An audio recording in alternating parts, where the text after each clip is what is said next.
दिलीप कुमारला श्रद्धांजली अर्पण करून Traveling, सुरुवात कर. research, writing, Yes. and narrating stories that impact the world.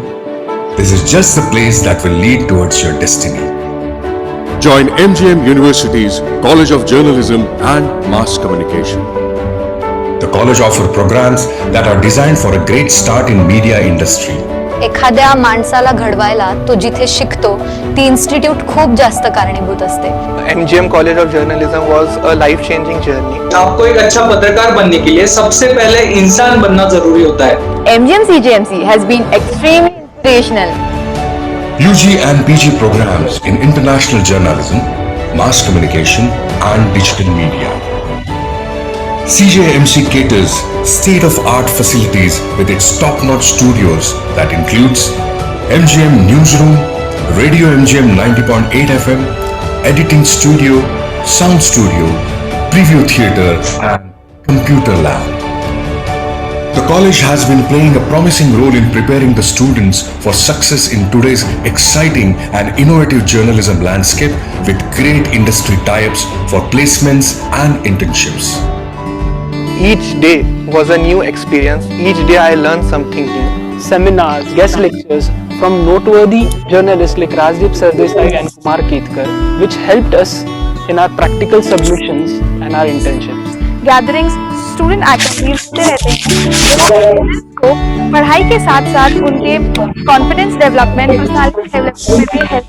What I am here today is all because of this learning journey of my life in BA International Journalism and Mass Communication. In case जर का तुम्हाला आरजेईंग मध्ये career pursue करायचं असेल ना तर त्याची सुरुवात कदाचित एमजीएम जर्नलिझम आणि मास कम्युनिकेशन मधून होऊ शकते.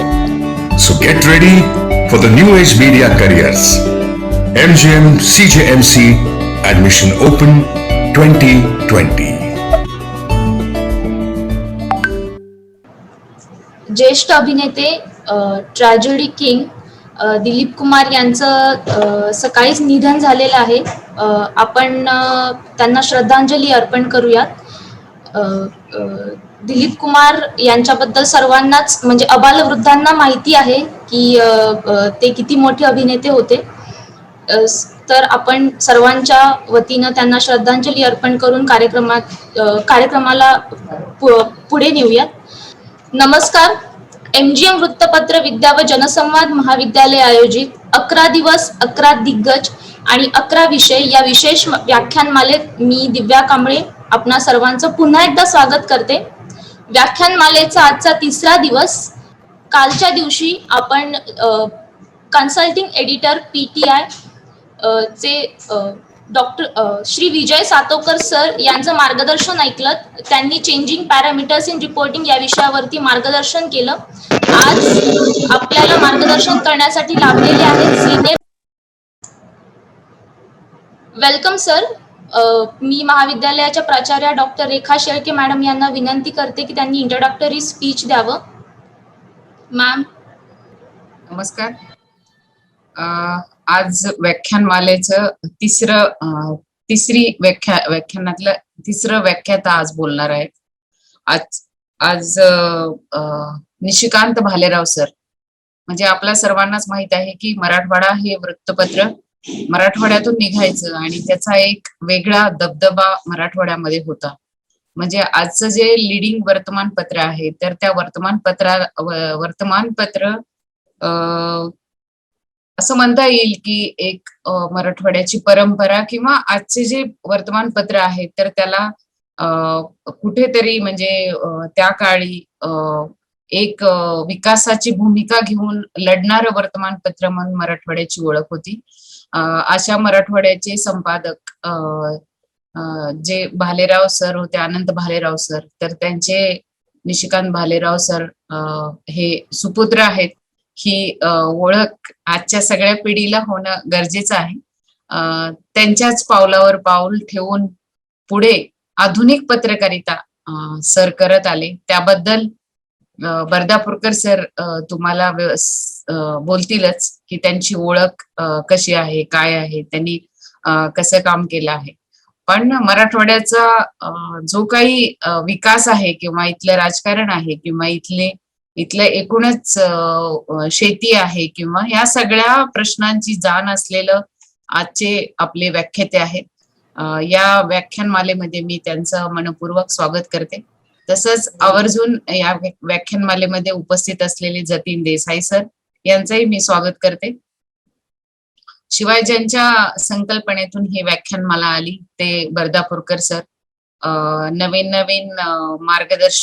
मार्गदर्शन करत असतात आणि नवीन कल्पना सुचवत असतात. आणि त्यामुळे आजचा जो एक काय म्हणता येईल की ह्या महामारीने जो विद्यार्थी आमच्यापासून दुरावला आहे, व्हर्च्युअल जगात गेला आहे, तर त्याला भेटण्याची ही एक काय म्हणता येईल व्हर्च्युअल का असेना पण रोज त्या विद्यार्थ्यांना वेगळ्या व्याख्यानातून वक्त्यामधून आपण सगळ्यांना भेटत आलोय. हे खरं म्हणजे एक रुटीन जे चाललं होतं रोजचं, तर त्याच्यामधून हे एक वेगळं आहे आणि याच्यातून नक्कीच विद्यार्थ्यांना पण काही दिशादर्शक गोष्टी मिळणार आहेत. मी म्हणजे रोज जे मी सांगते की म्हणजे जर्नलिझम कॉलेज विषयी किंवा माझ्या आपल्या विद्यापीठाविषयी, तर MGM विद्यापीठ हे गेल्या 3 वर्षापासून सुरू झालं. तसं तर ही संस्था 82 ला सुरू झाली, आदरणीय कमलकिशोर कदम यांच्या अध्यक्षतेखाली. आणि इथे औरंगाबादमध्ये आदरणीय अंकुशराव कदम म्हणजे बाबूराव कदम सर यांच्या मार्गदर्शनाने सुरू झालेली ही संस्था आज जवळपास भारतामध्ये दिल्लीमधल्या नोएडामध्ये, तसंच मुंबईमध्ये आणि औरंगाबादमध्ये अनेक मराठवाड्यातलंच नाही तर संपूर्ण महाराष्ट्रामध्ये एक दर्जेदार शिक्षण देणारी संस्था म्हणून ह्याचा एक रोल मॉडेल पुढे आलं. आपल्या औरंगाबादमध्ये जवळपास म्हणजे आता असं कुठलं कॉलेज राहिलं नाही की जे MGM मध्ये नाही. मला वाटतं फक्त एक फार्मसी हा एक विषय राहिलेला आहे. बाकी तुम्हाला इथे hotel management, fashion designing, fine art, engineering तर आपला पायाच आहे. इंजिनिअरिंग मध्ये आता रोबोटिक्स सुरू झालेलं आहे किंवा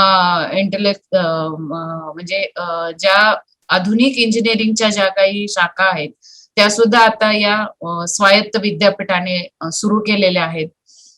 त्याशिवाय मॅनेजमेंट आहे, जिथे यावर्षी फिनटेक नावाचं BBA फिनटेक सुरू झालेलं आहे. त्याशिवाय MSW यावर्षी आम्ही सुरू केलंय, master in social work, economics, psychology, जे विषय म्हणजे ह्युमॅनिटीज आणि सोशल सायन्स मध्ये येतात, तर असे अनेक विषय इकडे सुरू झाले. त्याशिवाय कम्प्युटर सायन्स, बायोटेक्नॉलॉजी मध्ये खूप म्हणजे आधुनिक सगळ्या गोष्टी देणारं महाविद्यालय बायोटेक्नॉलॉजी इथं आहे. आणि त्याशिवाय जसं हे स्वायत्त विद्यापीठ झालं तसं 2006 मध्ये अभिमत विद्यापीठाचा दर्जा MGMच्या मेडिकल कॉलेजचे जे सगळे म्हणजे मेडिकल संदर्भात जे सगळं हेल्थची संदर्भात जेवढं काही आमचं एज्युकेशन आहे MGMचं, तर त्या संदर्भात अभिमत विद्यापीठ म्हणजे डीम युनिव्हर्सिटी मुंबईमध्ये सुरू झाली आणि औरंगाबादचे मेडिकल कॉलेज त्याला जोडले गेले, मेडिकल नर्सिंग आणि फिजिओथेरपी. तर असा हा सगळा शैक्षणिक या संकुलामध्ये देत असताना कुठेतरी असं कदम सरांना वाटत होतं की आपण ऍग्री मध्ये आपण अजून काही केलं नाही. आणि म्हणूनच 2010 ला ऍग्रिकल्चरचे 3 कॉलेज सुरू झाले. BSc ऍग्री सुरू झालं, BSc फूडटेक सुरू झालं आणि BSc बायो ऍग्री पण सुरू झालं. आणि KVK हे सेंट्रल गव्हर्नमेंटने दिलेलं कृषी विज्ञान केंद्र पण सुरू झालं. गांधिली इथून काही म्हणजे 15 किलोमीटर अंतरावर गांधिलीमध्ये जवळपास 400 एकरवर हा सगळा कॅम्पस उभा आहे. आणि तिथे शेतीशी निगडीत जे काही आधुनिक तंत्रज्ञान आहे तर ते सगळं तिथे केलं जातं. तिथल्या विद्यार्थ्यांना ते प्रॅक्टिकली म्हणजे दूध डेअरी पासून ते फूड प्रोसेसिंग युनिट पर्यंत आणि वेगवेगळ्या म्हणजे भाज्या आणि जे काही आपल्या शेतामधलं जे काही उत्पन्न असतं किंवा सगळ्या म्हणजे हवामान खातं किंवा या सगळ्यांचा तिथे एक वेगळा एक काय म्हणता येईल की एज्युकेशनचा वेगवेगळ्या स्तरावर ते एज्युकेशन सुरू झालंय.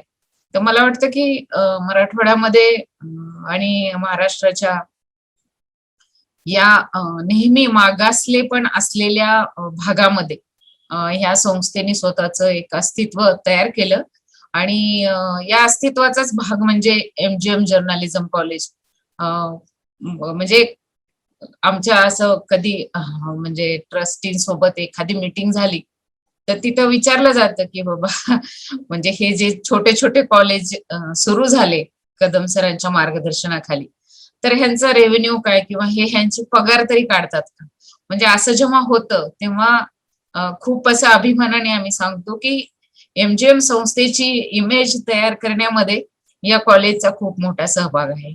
म्हणजे मला आठवतं की 2005 साली मी या कॉलेजला ऍज अ प्राचार्य म्हणून जॉईन झाले आणि त्यानंतर इथल्या संस्थेचा सगळा जनसंपर्क आणि जाहिरात हे सगळं किंवा इथले इव्हेंट असतील किंवा इथे येणारा कुठले गेस्ट आपण बोलवायला पाहिजेत किंवा कुठला व्यक्ती शहरात जर आला तर तो इकडे कसा येईल असा एक नेहमी प्रयत्न राहिला आणि या सगळ्या ह्याच्यातून एक इमेज डेव्हलप करण्याचे काम MGM जर्नलिझम सातत्याने करत आलं. तो वेगळा बेनिफिट MGM ला आहे आणि शिवाय हे करत असताना अनेक विद्यार्थी अनेक क्षेत्रामध्ये म्हणजे आज म्हणजे भालेराव सरांना मी सांगू इच्छिते की तुमचं एकदा लेक्चर झालं होतं विद्यार्थ्यांसाठी आणि तुम्ही त्या लेक्चरमध्ये असं म्हणले होते की तुम्ही इथे ऍडमिशन घेता जर्नलिझमला म्हणजे इथं भल्या भल्यांचे पाय लागतात. असं एकमेव हे MGM आहे की इथं तुम्हाला मुख्यमंत्री पण भेटतो, इथं पंतप्रधान पण भेटू शकतो किंवा इथं एकदम काय म्हणता येईल की दारूबंदीवर काम करणारा एखादा खूप सच्चा कार्यकर्ता पण इथं भेटतो. तर हे असं MGMचं हा एक स्टेज आहे, हे व्यासपीठ आहे आणि सरांचं ते वाक्य मी म्हणजे मला खूप आठवणीनं मी विद्यार्थ्यांना सांगत असते की भालेराव सरांचं जे व्याख्यान झालं होतं त्याच्यामध्ये हे खूप महत्वाचं होतं की इथं वेगवेगळ्या स्तरातली लोक येतात आणि तुम्हाला त्याला ऐकायची संधी मिळते, त्याची बातमी करायची संधी मिळते किंवा बातम्याच्या वेगवेगळ्या फॉर्मॅटमध्ये ते तुम्ही बसू शकता. आणि मला खूप सांगायला आनंद होतोय की सर 2009 साली मी इथे आल्यानंतर कम्युनिटी रेडिओसाठी अप्लाय केलं होतं आणि तो रेडिओ गेल्या म्हणजे 3 वर्ष झाली तो रेडिओ खूप सक्सेसफुली आपण रन करतोय आणि वेगवेगळ्या कम्युनिटीतले प्रोग्राम त्या रेडिओवर होतात आणि मुलांना खूप चांगली संधी की आज माझे 5 विद्यार्थी तिथे RJ म्हणून काम करतायत, मार्केटिंग मध्ये काम करतायत आणि त्यांना ती एक एम्प्लॉयमेंट सुद्धा आपल्या कॉलेजने तिकडे दिलेली आहे. आणि बैजू पाटील सारखा एक कलाकार आमच्याकडे फोटोग्राफीसाठी जॉईन झाला आणि ते डिपार्टमेंट मागच्या 2 वर्षात सुरू झालं फोटोग्राफीचं. तिथे BA फोटोग्राफी, डिप्लोमा, सर्टिफिकेट आणि खूप चांगली विद्यार्थ्यांची खूप चांगली म्हणजे ती गरज होती मराठवाड्यामध्ये की विद्यार्थी इथून मुंबई पुण्याला शिकायला जायचा. तर फोटोग्राफीमध्ये शास्त्रशुद्ध तंत्रज्ञान उपलब्ध करून बैजू सारखे कलाकार आपल्याकडे आल्यामुळे ते एक विद्यार्थ्यांसाठी एक वेगळं व्यासपीठ सुरू झालं. शिवकदमच्या मार्गदर्शनाखाली आपण फिल्म च स्कूल सुरू केलंय, फिल्म डिपार्टमेंट सुरू केलंय आणि तिथे सुद्धा आता दिग्दर्शक चंद्रकांत कुलकर्णी आणि प्रतिमा जोशींनी मागच्याच महिन्यामध्ये एक छोटी शॉर्ट फिल्म बनवली इथे येऊन. आपल्या विद्यार्थ्यांच्या आणि आपल्या इन्फ्रास्ट्रक्चरचा त्यांनी उपयोग केला आणि ती फिल्म प्रोड्यूस करायला आपल्या डिपार्टमेंटचा खूप मोठा हातभार लागला. तर या सगळ्या गोष्टी आजच्या व्याख्यानाच्या निमित्ताने थोडक्यात मला मांडता आल्या. त्याबद्दल म्हणजे तुमच्या सगळ्यांनी ऐकून घेतलं त्याबद्दल सगळ्यांचे धन्यवाद आणि आपण जास्त वेळ न घेता पुढचे सूत्र मी दिव्याकडे देते. भालेराव सर, तुमचं खूप खूप स्वागत. आजचं लेक्चर विद्यार्थ्यांसाठी खूप प्रेरणादायी राहणार आहे अशी आशा व्यक्त करते आणि थांबते. Thank you so much ma'am. मी माननीय प्रवीण बर्दापूरकर सर यांना विनंती करते की त्यांनी निशिकांत भालेराव सर यांचं इंट्रोडक्शन द्यावं. थँक्यू दिव्या. नमस्कार. प्राचार्य रेखा शेळके, उपस्थित सर्व मान्यवर, विद्यार्थी, माझे सहकारी आणि माननीय निशिकांत भालेराव. निशिकांतची माझी ओळख 1974-75 मध्ये, 73-74 मधली, आणि तो all India institute of mass communication साठी मध्ये दिल्लीमधला जेव्हा त्यांनी प्रवेश घेतला तेव्हापासून आमची दोस्ती झाली, ती आज अखेर सुरू आहे. म्हणजे या संपूर्ण आपल्या उपक्रमामध्ये जितके माझे सहकारी मित्र आलेले आहेत त्यात निशिकांत माझा सगळ्यात जुना मित्र. निशिकांतचा परिचय करून देण्याच्या आधी एक आमच्या दोस्तीविषयी सांगायला हवं की आमची दोस्ती म्हणजे टॉम अँड जेरी सारखी आहे. आम्ही कधीच एकमेकाशी सरळ बोलत नाही, अतिशय तिरकस बोलतो. म्हणजे उदाहरणार्थ आमच्या दोघांपैकी कुणी जर ठेल्यावर चहा पित उभा असेल तर दुसरा त्याला म्हणणार का आज काय घरी चहा नाही मिळाला का. किंवा अगदी अलीकडचा संदर्भ द्यायचा झाला तर निशिकांत आणि सुषमाची मुलगी सानिया अतिशय सुंदर लिहिते. तर मी निशिकांतला नेहमी म्हणतो की तुझ्यापेक्षा तुझी मुलगी जास्त छान लिहिते, जास्त शैलीदार लिहिते. ते असं आमची मैत्री जी आहे, आमचं नातं जे आहे ते असं थोडस तिरकस अशा पद्धतीने. पण याचा अर्थ दोघांना एकमेकाच्या नितांत आदर आहे.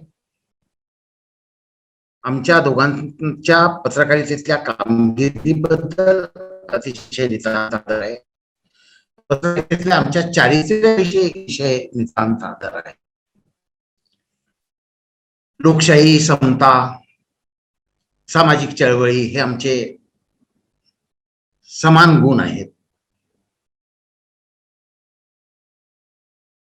आणि निशिकांत विषयी गेल्याच वर्षी मी एक माझ्या स्तंभामध्ये मजकूरही लिहिला होता. त्यात त्याच्यासाठी एक विशिष्ट उपमा वापरली होती. काय असतं, काही वेदना ज्या असतात त्या सुखद असतात, लोभस असतात. तर आमचं मैत्र जे आहे ते त्या लोभस वेदनेसारखं, ज्याला इंग्रजीत फॅन्टम पेन असं म्हणतात, अशी आमची ती मैत्री आहे. निशिकांत मराठी पत्रकारितेतलं योगदान हे निसंशय अतिशय उल्लेखनीय आहे. माझ्या पाहण्यातले जे चळवळी पत्रकार आहेत त्याच्यातला एक निशिकांत आहे. निशिकांत जेलमध्ये वगैरे जाऊन आलाय असं धाडस मी तर काही दाखवू शकत नाही पत्रकारितेमध्ये राहून. महाराष्ट्रातल्याच नाही तर देशातल्या सामाजिक चळवळींशी त्याचं अतिशय जवळचं नातं आहे. अनेक कार्यकर्त्यांशी त्याचा अतिशय व्यापक असा संपर्क आहे आणि त्या कार्यकर्त्यांमध्ये तो रमून जात असतो. थोडक्यात चळवळ्या कार्यकर्ता पत्रकार असं निशिकांतचा जर उल्लेख केला तर तो मुळीच गैर ठरणार नाही, उलट तो अचूक ठरेल. कुठे अन्याय अत्याचार दिसला की निशिकांत मधला माणूस आणि पत्रकार दोघही जण पेटून उठतात. ती तिची बांधिलकी असते पेटून उठणं. त्याच्यामुळे निशिकांतच्या लेखणीला एक टोकदार असा भाग असतो. ती तिरकस चालते लेखणी त्याची. तो बोचकारे काढतो पण त्याचे ओरखडे उमटत नाही किंवा रक्त निघत नाही. त्याला जे काही सांगायचं असतं ते अतिशय छान अशा तिरकस शैलीमध्ये तो मांडत असतो आणि ते अतिशय भेदक असतं. त्याच्या लेखनाला त्याच्यामुळे एक कसा विलक्षण असा डौल असतो. तो जेव्हा बोलतो तेव्हा अतिशय तर्कशुद्ध बोलतो. आपल्याला ते पटो अथवा न पटो, पण त्याची मांडणी जी असते ती तर्कशुद्ध असते. अतिशय कन्व्हिन्सिंग पद्धतीने तो त्याचं म्हणणं सांगत असतो. निशिकांतचं सगळ्यात मोठं कॉन्ट्रीब्युशन, सगळ्यात मोठं योगदान जर मराठी पत्रकारितेत काय असेल तर आपल्या महाराष्ट्रामध्ये मराठीमध्ये कृषी पत्रकारितेचा प्रारंभ त्यांनी केला. आठवड्यातून एखादा स्तंभ कृषी विषयक लिहिणं म्हणजे कृषी पत्रकारिता असा आपल्याकडचा अजूनही अनेक जणांचा समज आहे. आणि असे साप्ताहिक स्तंभ लिहून कृषी भूषण नावाचे पुरस्कार मिळवणारे अनेक पत्रकारही मला माहिती आहेत. त्यापैकी काहींनी माझ्यासोबत कामही केलेलं आहे किंवा मी त्यांच्यासोबत काम केलंय असंही म्हणता येईल. पण निशिकांतनी कृषी पत्रकारिता म्हणजे एखादा साप्ताहिक स्तंभ नव्हे किंवा 2 रोपांमधलं अंतर 5.5 इंच असलं पाहिजे. शेतकरी काही फुटपट्टी घेऊन जाऊन पेरणी करत नसतो. ज्याला बांधावरची अस्सल पत्रकारिता म्हणतात त्या पत्रकारितेचा पाया मराठीमध्ये महाराष्ट्रामध्ये निशिकांत भालेरावने रोवला. निशिकांत आणि माझ्यातले जे काही समान गुणधर्म आहे त्याच्यात बडबड करणं, माणसं जमवणं हा एक आहे. कृषी पत्रकारितेमुळे निशिकांत हा आपल्या देशात, आपल्या मराठीतला एकमेव पत्रकार असा आहे की ज्याचे अगदी बांधावर संपर्क असलेले अनेक मित्र आहेत. बांधावर राहणारे, बांधावर काम करणारे, म्हणजे बांधावर म्हणजे शेतीत काम करणारे. अशात म्हणजे मी औरंगाबादला स्थायिक झाल्यावर जेव्हा निशिकांत सोबत 2-3दा प्रवास केला तेव्हा कुठल्या कुठल्या खेड्यापाड्यातला माणूस त्याला ओळखत असतो हे बघून मी अचंबितच झालो. तर ही कृषी पत्रकारितेची, खऱ्या अर्थाने कृषी पत्रकारितेची, समृद्ध कृषी पत्रकारितेची पायाभरणी जी आहे ती निशिकांतनी केलेली आहे. अॅग्रोवन या माध्यमातून आताही तो कृषी जागरण या मासिकाचं संपादन करतो. निशिकांत हा एक खूप बहुपेडी व्यक्ती, महत्वाचा माणूस आहे. तो पत्रकार आहे पण तितकंच त्याचं सांस्कृतिक अंगही अतिशय संपन्न आहे. त्याला राजकारणात खूप रस आहे, परंतु बहुसंख्य राजकीय लोकांमध्ये जी काही एक निरसता असते ती त्याच्यामध्ये नाही. शिवाय त्याचं वाचन अतिशय चांगलं आहे. भटकंती करण्याचा त्याला शौक आहे. त्याचा कॅमेराचा जो नजारा जो आहे, त्याची कॅमेऱ्याची जी दृष्टी आहे त्याच्या डोळ्याची, ज्याला कॅमेरा आय म्हणतात, तो त्याच्यामध्ये आहे. त्याची अनुभवाची पोतळी अशी खूप संपन्न आहे. माझी तक्रार एकच असते की निशिकांत फारसं लिहित नाही. निशिकांतचा डीएनए लिहिण्याचा आहे. मी मग निशिकांतचा उल्लेख बंडखोर असा केला. आनंद भालेराव यांच्यासारखा पत्रमहर्षी माणूस, पत्रमहर्षी त्याचे वडील आहे, त्याचा बाप आहे, पण आपल्या बापाविरुद्ध बंडखोरी करण्या इतकं धाडस त्याच्यामध्ये आहे. त्यांनी काही वडिलांचं मोठेपण किंवा पितृऋण मान्य केलेलं अशातला भाग नाही, परंतु ते संचित आपल्या पोतडीत असताना सुद्धा त्यांनी पत्रकारितेची वेगळी वाट नेहमीच निर्माण केलेली आहे. एका वेगळ्या अर्थाने सांगायचं तर अनंतराव भालेराव जसं आमच्या पिढीच्या पत्रकारितेचं स्कूल होतं, तसं कृषी पत्रकारिता आणि सामाजिक चळवळीशी संबंधित असणारी पत्रकारिता याचं स्कूल म्हणजे निशिकांत भालेराव आहे. असा हा मित्र, असा हा पत्रकार निशिकांत भालेराव आहे आणि तो माझा मित्र आहे, त्याचा मला अभिमान आहे. त्यातलं फॅन्टम पेन जे आहे ते आम्ही दोघंही आयुष्यभर पेलायला तयार आहोत. एवढं बोलतो. खूप बोलता येईल निशिकांतविषयी, पण हे बोलण्याची ही जागा नाहीये. आपण सगळ्यांना निशिकांतचं बोलणं ऐकायचं आहे. मी निशिकांतला त्याचं म्हणणं मांडण्यासाठी आमंत्रित करतो. निशिकांत. हॅलो, नमस्कार. का बोल. ऐकायला येतंय ना? Yes sir.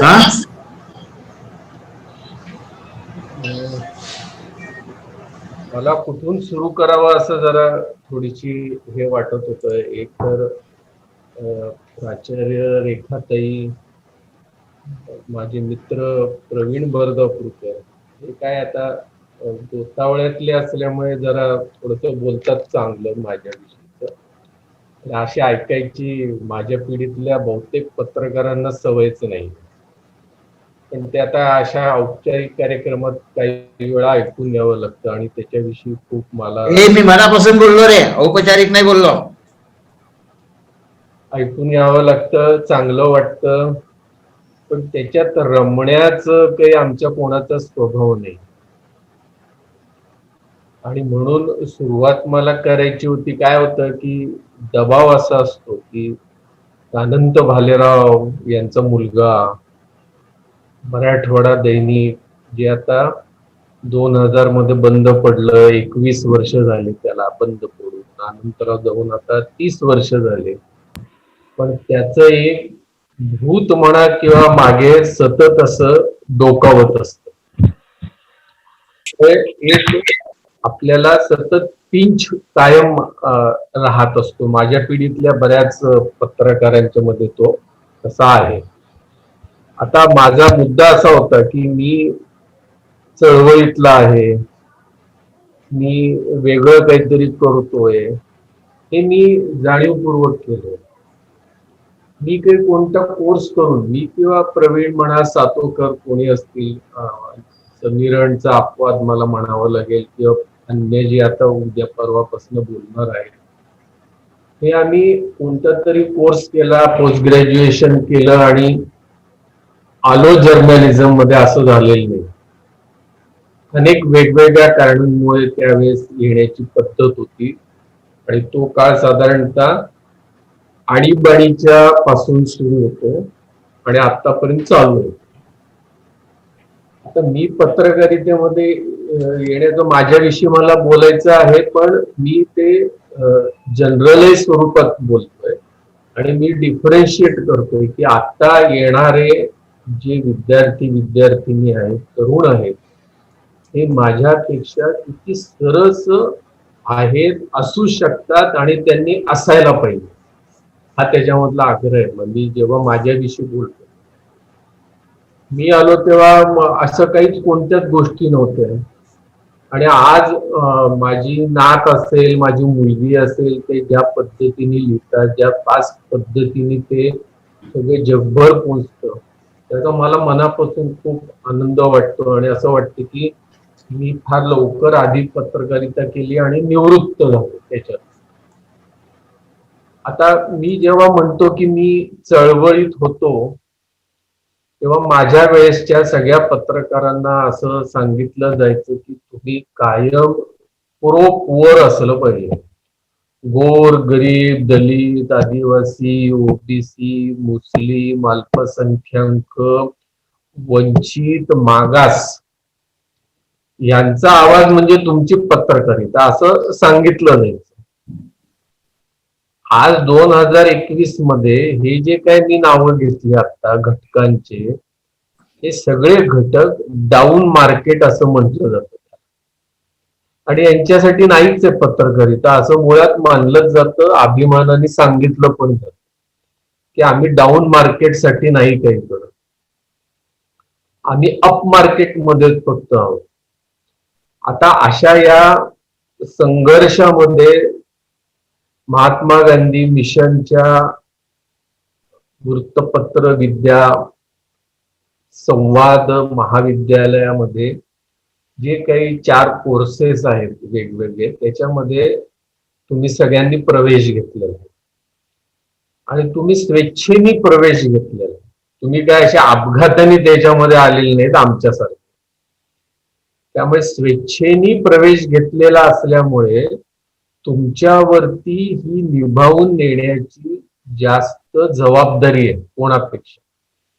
तर तुमचं तुम्हाला कुटुंब चालवायचंय, तुम्हाला तुमचं करिअर करायचंय, तुम्हाला पैसे मिळवायचे, तुम्हाला पैसे मिळवत मिळवत स्वतःचं समाधान पण करायचंय आणि आपलं नाव पण मोठं करायचंय, आपल्या कॉलेजचं नाव मोठं करायचंय, आपल्या प्रदेशाचं नाव मोठं करायचं आणि मग नंतर आपोआप राज्य आणि देशाचं नाव मोठं होणार. तुम्हाला पत्रकारितेमधला सर्वोच्च सन्मान जो आहे पुलित्झर पुरस्कार तो पण मिळवायचा आहे. म्हणजे तशी अँबिशन तरी आपली असेल. आता हे सगळं करायचं असेल तर मग नेमकं आपल्याला काय केलं पाहिजे? तुम्ही शिकताय, कदाचित तुम्ही यावर्षी प्रवेश घेतला असेल तर तुम्हाला शिकायला पण खूप गोष्टी मिळतील त्याच्यावर. पण आता मी प्रवीण सातोकर, जतीन देसाई असेल, भूषण असेल, त्याच्यामध्ये व्यंकटेश केसरी असतील जे बोलणार आहेत, आमचं बेसिक जर्नलिझम जे आहे हे पत्रकारितेचा प्रत्यक्ष अनुभव घेताना मग आम्ही शास्त्रीय अभ्यास त्याचा केलेला. म्हणजे आमचं असं झालं होतं की आमचं पाया हा आम्ही स्वतःहूनच पक्का केलेला होता आणि मग नंतर शास्त्र शिकल्यामुळे तो अभ्यासक्रमाचं त्याला स्वरूप आलं. आता अभ्यासक्रमाचं स्वरूप जे आहे आत्ताचं ढोबळमानाने, मग ते मराठीमधनं तुम्ही शिकत असाल, इंग्लिश मधनं असाल किंवा हिंदी मधनं पत्रकारिता करत असाल, त्याच्यामध्ये आता पत्रकारिता म्हणजे वृत्तपत्र विद्या असं जरी म्हणत असले तरी साधारणतः आपण मास मीडिया अशा अर्थाने घेतो किंवा न्यू मीडिया असं पण म्हटलं जातं. आणि मी तर गेल्या काही वर्षांपासून मीडिया आणि एंटरटेनमेंट इंडस्ट्री असाच त्याचा वापर करतो, कारण बदलत चाललेलं आहे सगळं. मला आठवतं की मला असं सांगितलं जात होतं की पैसे मिळवायचे नाही आणि पत्रकारिता करणं म्हणजे लष्करच्या भाकरी भाजणं असं साधारणतः मानलं जायचं त्याच्यात. आणि हा वाया गेला, हा अमुक आहे, आता काही याला येतच नाही, दुसरं काहीच करता येत नाही म्हणून काहीतरी करतोय असं म्हटलं जायचं. आज तुम्ही ठरवून याच्यामध्ये आलाय, एक कोर्स करायला आलात, एक पदवी घ्यायला आलात, पदव्युत्तर शिक्षण तुम्हाला घ्यायचंय शास्त्रशुद्ध, त्याच्यामुळे तुम्हाला माझ्यासारखा दृष्टिकोन बाळगता येण्याचा अधिकार नाही आणि तुम्ही तो बाळगलाच न पाहिजे. म्हणजे अमेरिकेत किंवा युके मध्ये जसं म्हटलं जातं, I am 20 and still I am not a millionaire, असं तिथला तरुण म्हणतो की अरे मी आता 20 वर्षाचा झालो आणि अजून मी अब्जाधीश किंवा लक्षाधीश कसा काय झालो नाही. असं जर का तो 20 वर्षाचा तिथे म्हणत असेल तर मला असं वाटतं की आपण पण आता म्हणायची पाळी आलेली आहे की मी 2021 मध्ये आहे, मी पत्रकारितेचा, मास मीडियाचा, मीडिया आणि एंटरटेनमेंट इंडस्ट्रीचा निवड केलेली आहे मी अभ्यासक्रमासाठी, माझ्या करिअरसाठी. त्याच्यासाठी मी पुढचे 25-30 वर्ष मेहनत करणार आहे, माझं कुटुंब उभं करणार आहे आणि त्याच्यासाठी मला पैसे मिळवणं हे गरजेचं. आता हे पैसे मिळवायचे असतील आणि समाधान मिळवायचं असेल तर आता आपण जो पत्रकारितेचा अभ्यासक्रम करतो आहोत तो पुरेसा नाही. म्हणजे तुमच्या डोक्यामध्ये दिव्य मराठी, लोकमत, सकाळ, लोकपत्र, प्रजावाणी असे जर का दैनिक असतील, पुण्यनगरी, पुढारी म्हणजे औरंगाबादचे सगळे, तर मग तुम्ही हा कोर्स करून तुमचा वेळ वाया घालवू नका, कारण काहीही न करता तुम्हाला तिथे जाता येऊ शकतं. पण तुम्ही जो कोर्स निवडलेला आहे तो तुम्ही मराठी, इंग्रजी, हिंदी, बहुभाषी अशी पत्रकारिता करण्यासाठी तुम्ही निवडलेला आहे. तुम्हाला टीव्ही मध्ये जायचंय, तुम्हाला रेडिओ मध्ये जायचंय, तुम्हाला सोशल मीडियाचे 50च्या वरचे प्लॅटफॉर्म जे आहेत त्याच्यामध्ये सहभागी व्हायचं आहे. तुम्हाला YouTube मध्ये व्हिडिओ ऑन डिमांड करायचे आहे.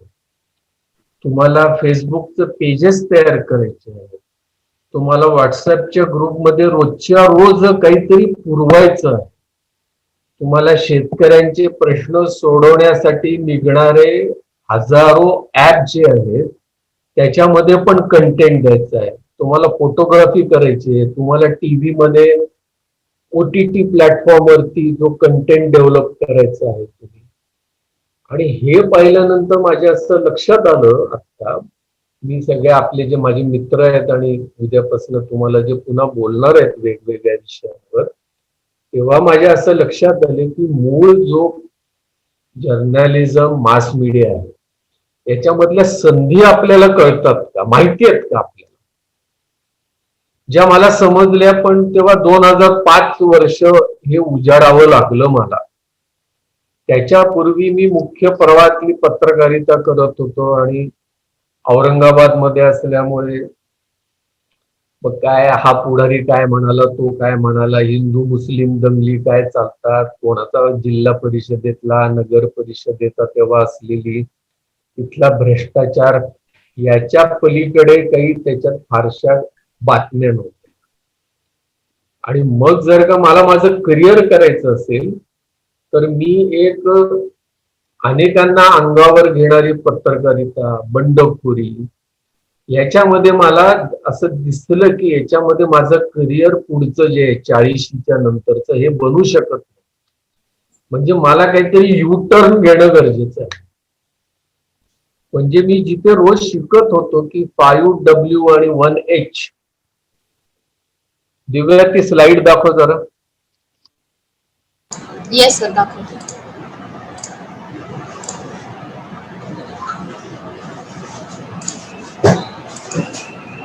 ही जी 5W 1H हे बेसिक आहे आपलं.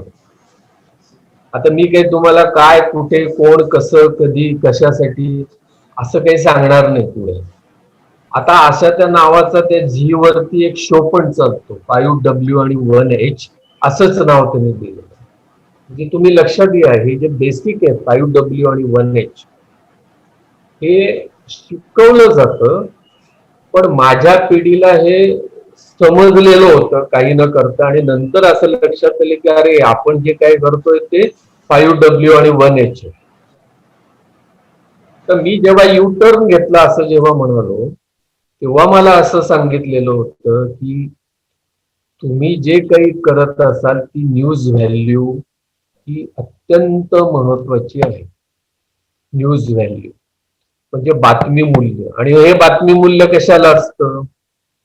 तर हे बातमी मूल्य कुत्रा माणसाला चावला तर नाही बनत, माणूस कुत्र्याला चावला पाहिजे असं मानलं जायचं. आम्हाला असं शिकवलेलं होतं. आता मी जेव्हा U-टर्न घेतला तोपर्यंत 5W 1H किंवा ती दुसरी स्लाइड दाखव दिव्या, इन्व्हर्टेड पिरॅमिड, याच्याशिवाय आमची गाडी पुढे जातच नव्हती. आम्हाला आमचे सर शिकवायचे, सगळेजण म्हणायचे की इन्व्हर्टेड पिरॅमिड मध्ये तुम्हाला तुमच्या बातम्या बसवता आल्या पाहिजे. आणि त्याच्यापूर्वीच आम्ही बातम्या पण लिहित होतो. आता इन्व्हर्टेड पिरॅमिड, 5W 1H, कुत्रा माणसाला चावणं, हे इतकं त्या डोक्यामध्ये फिट झालेलं होतं.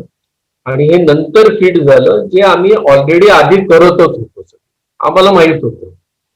आता आपल्यापैकी काही जणांनी असा मला प्रश्न पण विचारला पाहिजे, मग कुत्रा माणसाला चावला तर बातमी होत नाही आणि माणूस कुत्र्याला चावले होते, हे जे जो शास्त्रज्ञ होता डॅन नावाचा, त्याचं दाखव पुढची एक स्लाइड. त्यांनी हे करून ठेवलं होतं या 1882 मध्ये ही व्याख्या. मग माझ्यासारख्याला असा प्रश्न पडतो की राज ठाकरेच्या बायकोला कुत्रा चावला तेव्हा कशी काय बातमी आली? किंवा आपले जे बायडन आहेत यांचा कुत्रा मेला तेव्हा कशी काय बातमी आली? ऐश्वर्या रायला कुत्रा चावला तेव्हा कशी काय बातमी आली?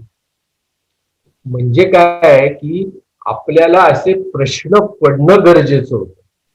हे प्रश्न आमच्या पिढीला प्रत्येक घटनेवरती आणि येणाऱ्या प्रतिसादावरती पडत असत की का म्हणून असं होतंय. मराठवाडा विभाग हा मागास आहे तर काय, कोणी केला त्याच्यावर अन्याय? पश्चिम महाराष्ट्राने केला असेल तर नेमकं काय केलं? मग विम दांडेकरांचा अहवाल होता अनुशेषाच्या संबंध हा कुठे मिळतो, मग हा गोखले इन्स्टिट्यूट मध्ये मिळू शकतो पुण्याला, मग तिथे कसं जाणार, तिथून कसा काय आणणार, शेकडो प्रश्न होते. पण आमचं निभावलं त्याच्यामध्ये. त्याचं कारण असं होतं की आमच्यामध्ये दम होता आणि आमचं हे जे बेसिक होतं 5W1H इन्व्हर्टेड पिरॅमिड आणि कुत्र्याचं चावणं माणसाला किंवा माणसाने कुत्र्याला चावणं, हे आम्हाला आमच्या अंगा खांद्यावर, खिशामध्ये, आमच्या झेहनमध्ये हे भरलेलं होतं. आता तुम्ही जो कोर्स करताय त्याच्यामध्ये असं शिकवलं जातंय तुम्हाला की हे तुम्हाला काय असलं पाहिजे, न्यूज फॉर नोज, तुम्हाला हुंका आली पाहिजे बातमी कुत्र्यासाठी. आता आम्हाला हुंकता येत होती, आम्हाला पहिल्यापासूनच तशी सवय होती, त्याच्यामुळे आम्हाला शिकण्याचा भागच आला नाही त्याच्यामध्ये. पण शिकत असताना लक्षात आलं की हे जे शास्त्र आहे हे जर का आम्ही आधी आत्मसात केलं असतं तर कदाचित पहिले 2-3 वर्ष आम्हाला जी काही तिथे झगडण्याची पाळी आलेली होती पत्रकारितेमधल्या ती आली नसती आणि आमचं पुढचं करिअर अधिक स्मूथ झालं होतं. म्हणजे सांगायचा उद्देश असा की तुम्ही हा जो अभ्यासक्रम करताय याच्यामध्ये किती त्याची गरज आहे. आता काय होतं की शिकवत असताना अनेक गोष्टी सांगितल्या जातात. माझा एक आवडता तत्ववेत्ता आहे, विचारवंत, लॉर्ड जेफरसन.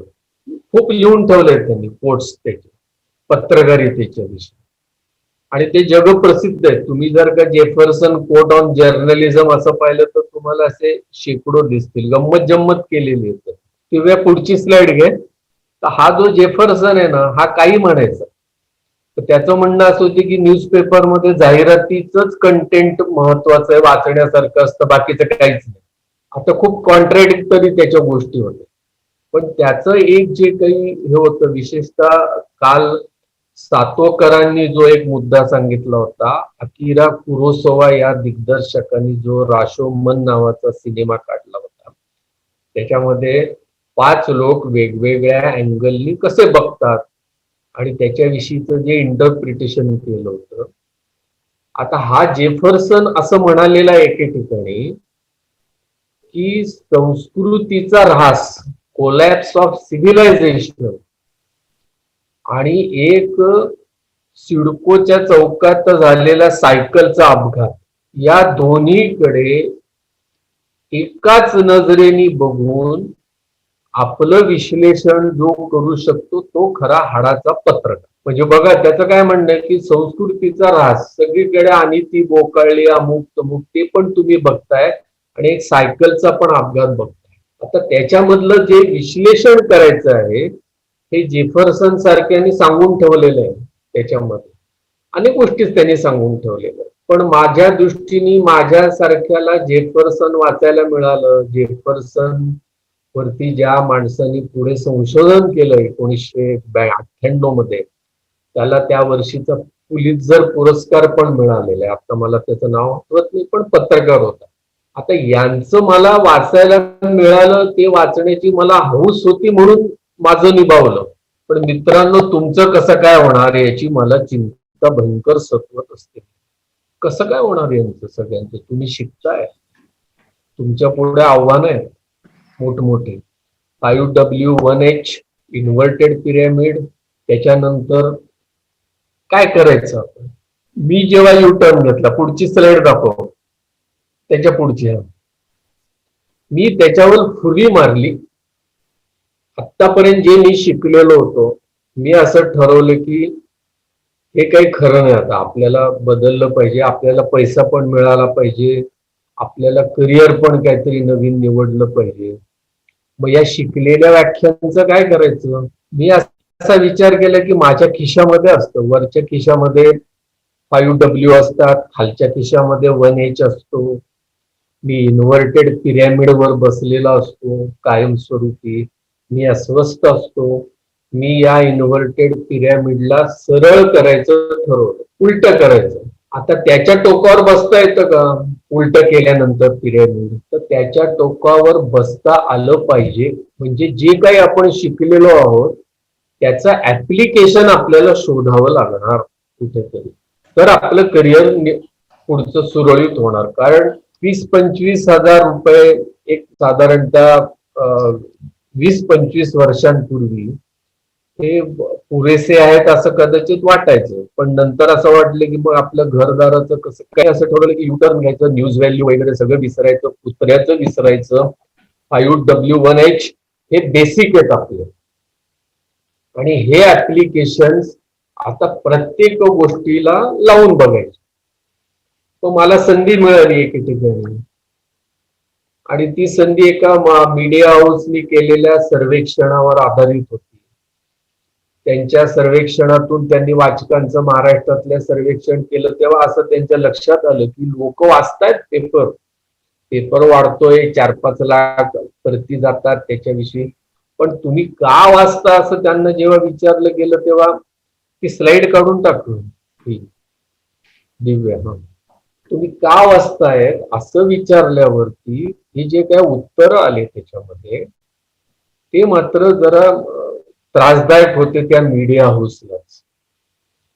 त्यांनी एक असे 100 ऑप्शन दिले होते की तुम्ही काय काय वाचता. मग त्याच्यामध्ये कोणी असं म्हणाले की मी राशी भविष्य वाचतो, कोणीतरी म्हणा असं की पुण्यातल्या मंडईतले कोथिंबिरीचे भाव मी वाचतो, कोणीतरी असं म्हणाले की आम्हाला त्या क्रिकेटच्या विषयी वाचायचंय, एखादा असं म्हणाले की मला पुणे जिल्ह्यातल्या VSI नावाची जी ऊस संशोधन संस्था आहे त्याच्यामधल्या ऊसाच्या नवीन वाणाच्या विषयी वाचायचंय. पण बहुसंख्य लोक असं म्हणाले की आम्हाला सुरेश कलमाडी आणि शरद पवार यांच्या विषयीच्या भांडणामध्ये जास्त रस आहे.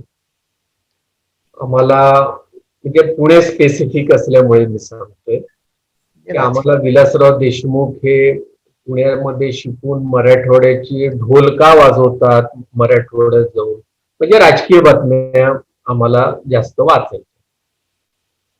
आता हे सर्वेक्षण आल्यानंतर जे शास्त्रीय पायावरती आपलं दैनिक आपलं मीडिया हाऊस वाढवू बघतायत त्यांच्या पुढे कॉल घेण्याचा प्रश्न होता की आता काय करायचं.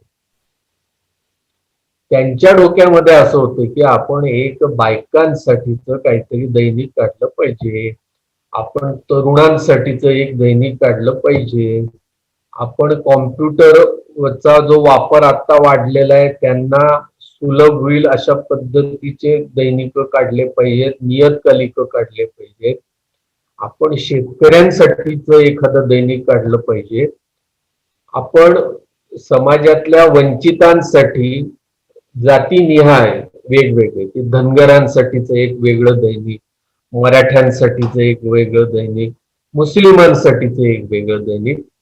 कारण ते सर्वेक्षण जे केलेलं होतं ते मॅकेन्झी नावाच्या मोठ्या संस्थेने केलं होतं, बारकावे त्याच्यामध्ये. आता त्याच्यामधला काय सोपं आहे असं जेव्हा लक्षात आलं तेव्हा असं लक्षात आलं की तरुणांसाठी आपण एक काढून पाहू. मग तरुणांसाठीचा प्रयोग झाला, ते निघालं साप्ताहिक, त्याचं पुढे ते चाललं नाही चाललं सगळ्या महाराष्ट्राला माहिती. मग आता दैनिक जर का काढायचं असेल किंवा एखादं नियतकालिक काढायचं असेल शास्त्रीय पायावरती तर हे टेलर मेड आहे. त्याच्यामध्ये अन्य कोणत्याच गोष्टीला न्यूज व्हॅल्यू, इन्व्हर्टेड पिरॅमिड असं काहीही नाही. म्हणजे ठरलेला वाचक वर्ग आहे, त्याचं आपल्याला उत्पन्न माहिती आहे, त्याच्या आवडीनिवडी माहिती आहे, त्याच्या वाचनाच्या सवयी माहिती आहेत, त्याच्या ज्या मीडिया हॅबिट्स आहेत त्या पण आपल्याला माहिती आहेत. मग असं ठरलं की शेतकऱ्यांना तर 10% असे लोक म्हणतात की आम्हाला वाचायला आवडेल, आणि 70% लोक असं म्हणतात की आम्हाला कलमाडी आणि शरद पवार यांच्या मधल्या भांडणातल्या गोष्टी वाचायला आवडतात. मग कसं काय करायचं. मग आता त्या संस्थेने असं, ज्यांना राजकीय बातम्या आवडत होत्या असं म्हणत होते, त्यांना पुन्हा असा प्रश्न विचारला की तुम्हाला हे का आवडतं, आणि तिथे सगळी नेक होती. त्या 70% लोकांनी जे सांगितलं होतं की 100% आम्हाला आवडतं, त्यांनी असं स्पष्टपणे सांगितलं की तुमच्या पेपरमध्ये दुसरं असतंच काय. मग तुमच्या पेपरमध्ये केवळ राजकीय बातम्या जर का असतील तर आम्हाला विचारतात कशाला तुम्हाला की अन्य गोष्टी का म्हणून आवडतात. आणि मग तिथे त्या संस्थेने कॉल घेतला मीडिया हाऊसनी की मग याचा अर्थ आता आपल्याला पुन्हा सर्वेक्षण करून शेतकऱ्यांसाठी तर काहीतरी करायचं, आणि शेतकऱ्यांसाठी जर ठरलं की आपण काहीतरी काढायचं एक टेलर मेड असं नियतकालिक किंवा पेपर, पण त्याच्यासाठी ज्याच्या नावावर सातबारा नाही, ज्यांनी कधी आयुष्यात शेती केलेली नाही, जो शिवारात उतरलेला नाही, असा कोणीतरी एखादा संपादक शोधायचा किंवा त्याला विचारायचं, आणि ज्यांनी डायनॅमिझम ओळखलेला होता पत्रकारितेमधला असा माणूस त्यांना पाहिजे. मग मला असं वाटलं की मला इथे संधी आहे, कारण माझ्यामध्ये डायनॅमिझम आहे हे मला माहित होतं, बंडखोर आहे मी, मला करता येईल, माझी मेहनत करायची तयारी होती. पण ज्या पेपरमध्ये आपण काम करणार आहोत त्याच्यातलं अबकड सुद्धा माहित नाही. मग ट्रेनिंग 6 महिने काम करा तुम्ही शेतात जाऊन. बारामती कृषी विज्ञान केंद्रामध्ये काम केलं आमच्यापैकी काही संपादकीय विभागाने, आणि मग लक्षात आले की अरे माझं 5W आणि 1H इन्व्हर्टेड पिरॅमिड, कुत्रा माणूस चावणं एकमेकाला, हे जर का पक्क असेल तर जगातल्या कोणत्याही विषयावर मी 12-16 पानाचं दैनिक काढू शकतो असा मला विश्वास आला त्याच्यामध्ये. आणि मलाच नाही आला तर माझ्या बरोबरच्या सगळ्या स्टाफला पण आला की इट इज सो इझी, त्याच्यात अवघड असं काहीच नाहीये. म्हणजे जे ऍप्लिकेशन, म्हणजे मला शेती माहित नाही, आता दुर्दैवानी या माझ्या स्वतःच्या दुर्दैवानी आणि महाराष्ट्राच्या दुर्दैवानी मला 3 वेळा कृषी भूषण पुरस्कार दिला जातो. आता तुम्ही मला विचारलं खाजगीमध्ये, मी एकदाही, माझं शेतच नाहीये, भालेरावांच्या खानदानामध्ये शेत नाही, पण आता मिळालं त्याला काय करणार, आता त्या नाईलाज आहे, आता तो घ्यावा लागला मला. पण सांगायचा मुद्दा त्याच्यातला असा आहे की जर का मी करू शकतो काही वर्षांपूर्वी तर तुम्ही तर नक्कीच करणार, कारण तुमचं 5W 1H इन्व्हर्टेड पिरॅमिड, कुत्रा माणूस हे पक्क आहे. त्याच्यामुळे तुमच्या समोर आता जी स्लाइड दिसते त्याला तुम्ही लटकता येणारच तुम्हाला त्याच्यामध्ये. बघा त्याच्यामध्ये इंस्टाग्राम, युट्यूब, व्हॉट्सॲप, अजून काय 1760 भानगडी, फेसबुक, सगळ्या गोष्टी, OTT प्लॅटफॉर्म, ट्विटर पासूनच्या सगळ्या गोष्टी आहेत. या झाडाला तुम्हाला लटकता आलं पाहिजे, त्याच्यावर सूरपारंब्या खेळता आल्या पाहिजेत, तुम्हाला पिरॅमिड उलटा करून टोकावरती उभं राहता आलं पाहिजे. त्याचं कारण असं, तुम्ही MGM सारख्या एका संस्थेमध्ये रेखा शेळगेंसारख्या प्राचार्य, दिव्या कांबळेंसारखे प्राध्यापक नवीन दमाचे, राठोड सर, प्रवीण बर्दापूरकरांसारखे त्याचे मेंटॉर, हे सगळे तुमच्या पाठीशी उभे आहेत हे तंत्र शिकवायला तुम्हाला. आता जर का मग आपण हे करत असू तर मग पुढे काय करायचं. आता हे झालं माझं सगळं सांगून, मग हे कसं काय करायचं आपण पुढे, आणि काय वाव काय. मला मी खूप म्हणालो की खूप वाव आहे, आता प्रत्येक जण सांगणारच, मी तुम्हाला समीरण वाळवईकर सांगणार, अमुक. मी तुम्हाला असे शेकडो रिपोर्ट दाखवू शकतो या देशातले आणि बाहेरचे सुद्धा. किंवा पुढची स्लाइड घ्या. मी असं तुम्हाला शेकडो दाखवू शकतो पुरावे की देशामध्ये आणि परदेशामध्ये आता ज्या प्रगतीने वाढतोय मीडिया आणि एंटरटेनमेंट, ही इंडस्ट्री जी वाढतीये ती कल्पनेच्या बाहेर आहे. म्हणजे आज $20 बिलियन असं त्या मीडिया अँड इंडस्ट्री 220 मध्ये तुम्हाला दिसेल, तुम्हाला ग्राफ वाचायची किंवा इन्फोग्राफ वाचायचं जर का समजलं असेल तर तुम्हाला त्याच्यातले बारकावे लक्षात येतील.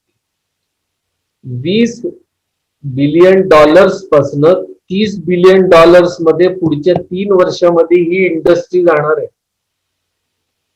आता मित्रांनो आणि मैत्रिणींनो, जे काही इथे 72 जण आहेत ऐकायला, अहो मला फक्त $60,000 महिना पाहिजे, मला नकोय $1 बिलियन.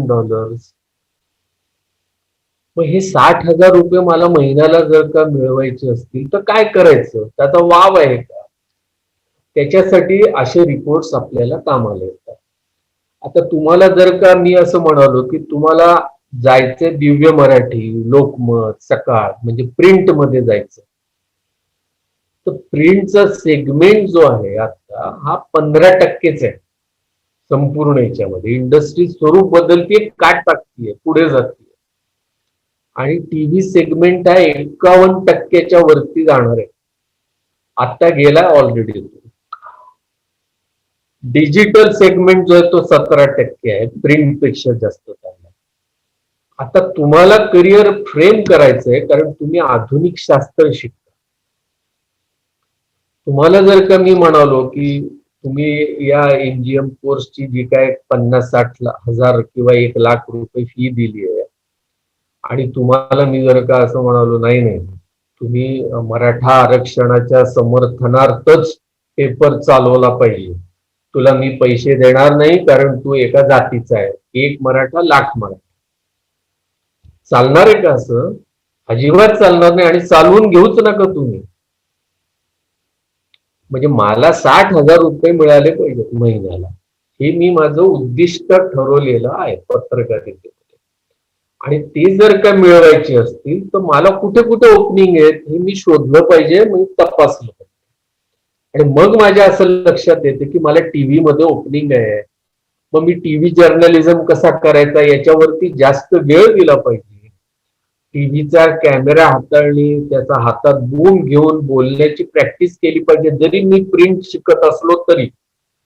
हा एक महत्वाचा मुद्दा आहे पुन्हा, की मी जर का शिकत असेल आणि मला आता टीव्ही शिकवलंच नसेल आता, तर मग मी काय केलं, म्हणजे मी छोटे छोटे कोर्सेस केले पाहिजेत. MGM मधले करा, नाहीतर ऑनलाईन करा कोणते.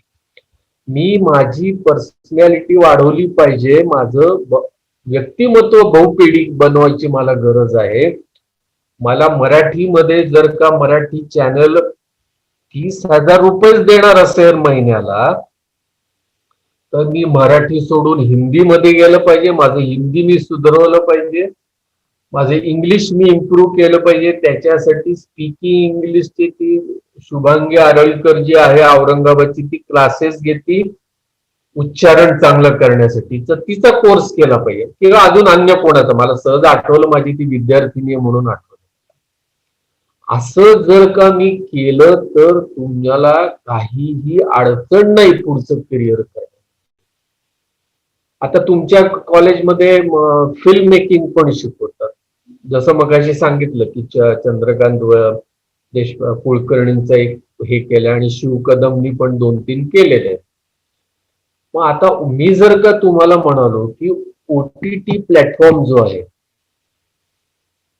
म्हणजे आता नेटफ्लिक्सचं आपण तोंडात आहे, किंवा आता मराठी प्लॅनेट, आता हे मी तुम्हाला सांगतो, मराठी प्लॅनेट नावाचा जो OTT प्लॅटफॉर्म आलेला आहे मागच्या आठवड्यापासून, त्याचा जो मुख्य आहे अक्षय बर्दापूरकर. या बर्दापूरकरांचा कोणी नाही, अहो तो आमच्या सन्मित्र कॉलनीतला आहे, पैठण गेटवरचा. आणि तो व्हॅगाबॉन्ड होता, तो वाया गेलेला म्हणून त्याच्याकडे पाहत होते सगळे. आज तो OTT प्लॅटफॉर्मचा महाराष्ट्राचा प्रमुख म्हणून तो फ्लोट करतो, अशी एक मोठी कंपनी. कारण अक्षय बर्दापूरकरला माहितीये की पुढच्या 5 वर्षामध्ये OTT प्लॅटफॉर्म या मीडिया निगडीत असलेल्या सेगमेंटची वाट ही 6 पटीने अधिक होणार आहे. त्याला त्याच्यामध्ये पैसा दिसला. मग त्याला पैसा दिसला तर आपल्याला काहीतरी करता आलं पाहिजे ना. मग मी टीव्ही आणि फिल्म जर्नलिझम करत असेल की अरे मग आता इतक्या कंटेंट काय करणार आहोत कोण, कसं काय येणार आहे. म्हणजे जर का औरंगाबादच्या अक्षय बर्दापूर कळू शकतं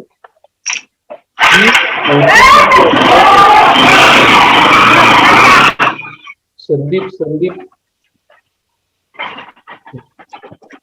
ओटीटी प्लॅटफॉर्म मध्ये जर का एवढे पैसे आहेत हे त्याला कळू शकतं, त्याचं कारण त्याने अभ्यास केला. मीडियामध्ये ऍड रेव्हेन्यू जो आहे जो खोळंबलेला आहे काही वर्षांपासून एकेच ठिकाणी, आता याच्यानंतरचा जो रेव्हेन्यू मीडियाला मिळणार आहे तो सबस्क्रिप्शन बेस असणार.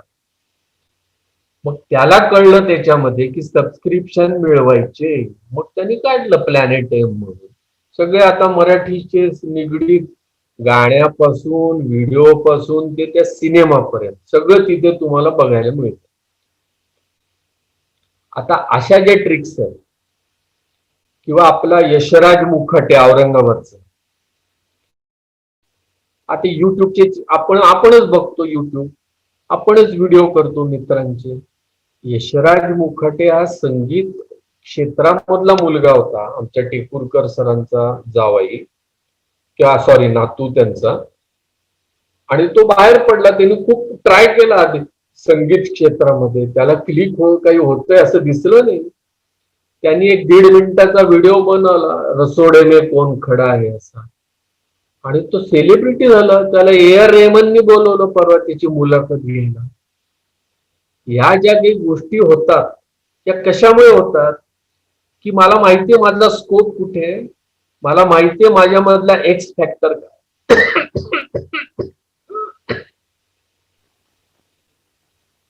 आता मला माहित होतं माझ्यात एक्स फॅक्टर आहे, पण माझं शिक्षण झालेलं नव्हतं.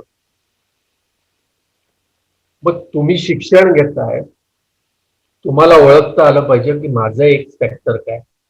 माझा एक्स फॅक्टर जर का आवाज असेल तर मी माझ्या आवाजामधले व्हेरिएशन्स हे कुठे विकले जातात हे तपासलं पाहिजे.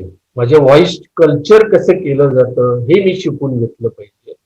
तुमच्या डोळ्यासमोर उदाहरण आहे ते कोणतरी मराठी नटी जी आहे, सगळ्या कार्टूनला तिचे आवाज असतात एकटीचे, 20 प्रकारचे आवाज करते, कोट्या डिश आहेत.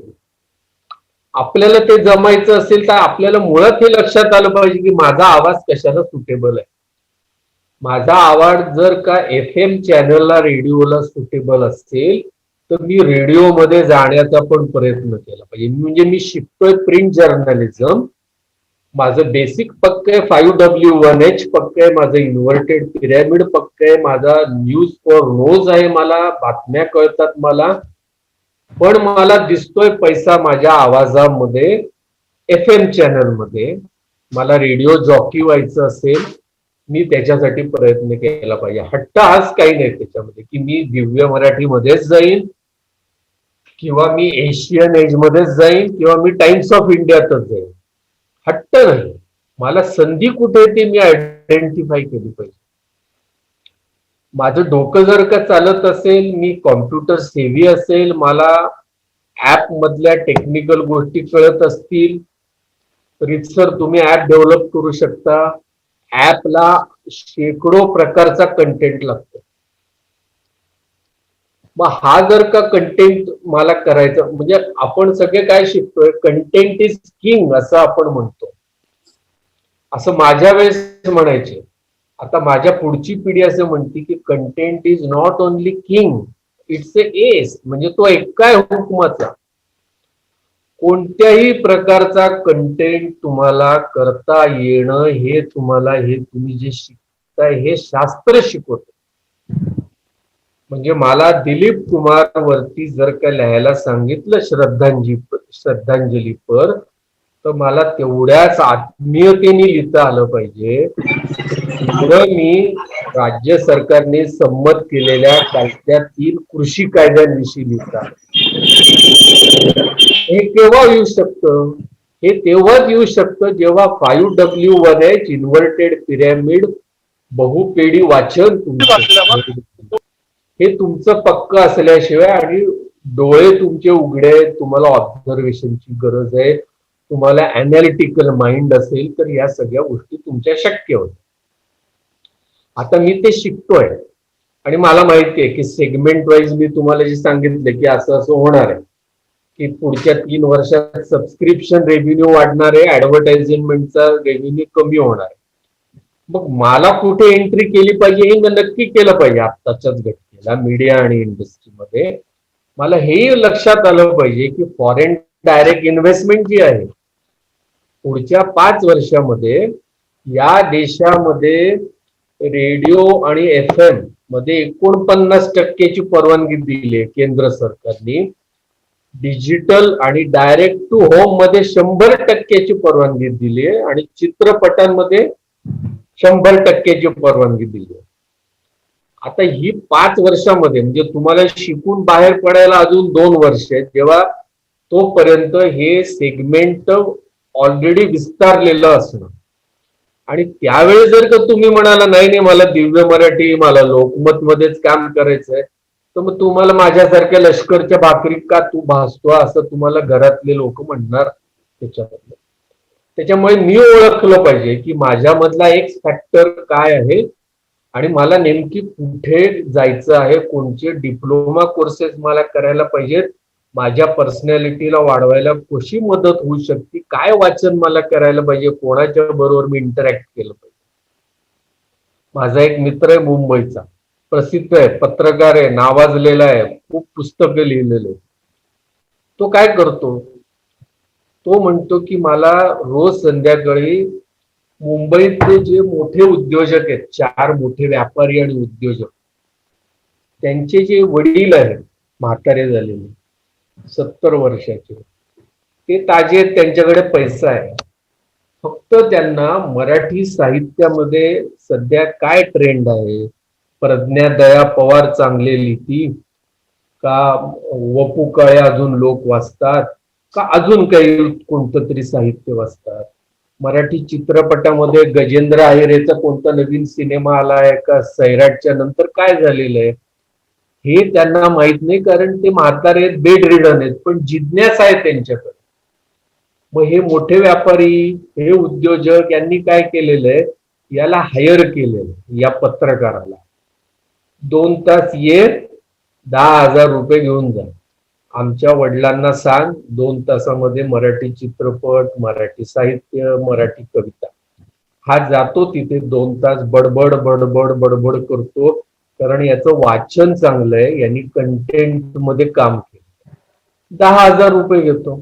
आता तुम्ही जर का म्हणाल की आम्हाला असं कसे काय मिळणार, तुम्हाला शोधायला पाहिजेत औरंगाबाद मध्ये, मराठवाड्यामध्ये, आणि तिथे जर का अशी मिळणार नसतील तर तुम्हाला पुणे, मुंबई, मद्रास, कलकत्ता 50 ठिकाणी तुम्हाला जायला पाहिजे.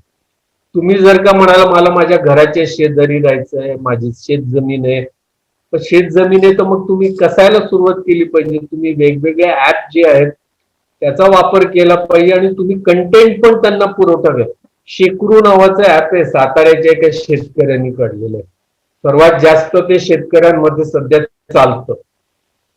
त्याचा कंटेंट कोण लिहितं, सगळे शेतकरी लिहितात, फटाफट त्याच्यामध्ये पाठवतात की सोयाबीनवर आळी पडलेली आहे, हा फोटो. तो जो फोटो आहे तो शेकरू ऍपचा जो डेव्हलपर आहे तो जातो औरंगाबादच्या हिमायत बागेतल्या कृषी विज्ञान केंद्रामधल्या संजय पाटील यांच्याकडे आणि म्हणतो, पाटील सर ही सोयाबीनची आळी आहे, काय करायचं याच्यावर. मग पाटील म्हणतात की अरे अमुक अमुक फवारणी करा. त्याला तो पाठवतो की ही आळी आहे, फोटो पाहिलाय तुझा, पाटील सर असं म्हणतात, तो फवारणी करतो, ती आळी नाहीशी होऊन जाती.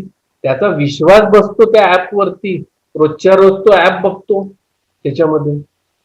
आताच्या नव्या तंत्रज्ञानामुळे माझं वाचलं जातं का नाही हे तुम्हाला तिथल्या तिथे समजू शकतं. व्हॉट्सअप मधल्या 2 राईटच्या खुणा पाहिल्यावर तुम्हाला लक्षात येतं की नाही.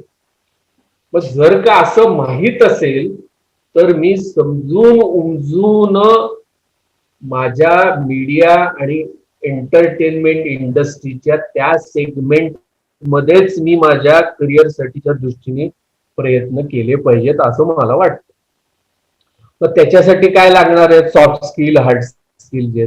दिव्या पुढची स्लाइड घे.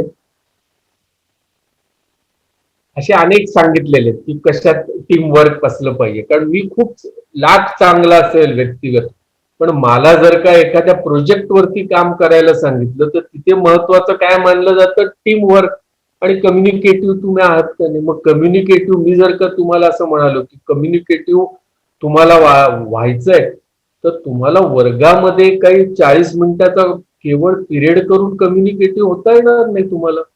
तुम्हाला 50 लोकांशी सतत आर्ग्युमेंट्स करावे लागतील, इंटरॅक्ट करावं लागेल, त्यांच्या विषयातलं समजून घेऊन त्यांना प्रश्न विचारावे लागतील. अशा 50 गोष्टी आहेत, त्याच्या मी डिटेलमध्ये जात नाही. सॉफ्ट स्किल आणि हार्ड स्किल्स हे कोणत्याही पर्सनॅलिटी डेव्हलपमेंटच्या कोर्समध्ये शिकवले जातात.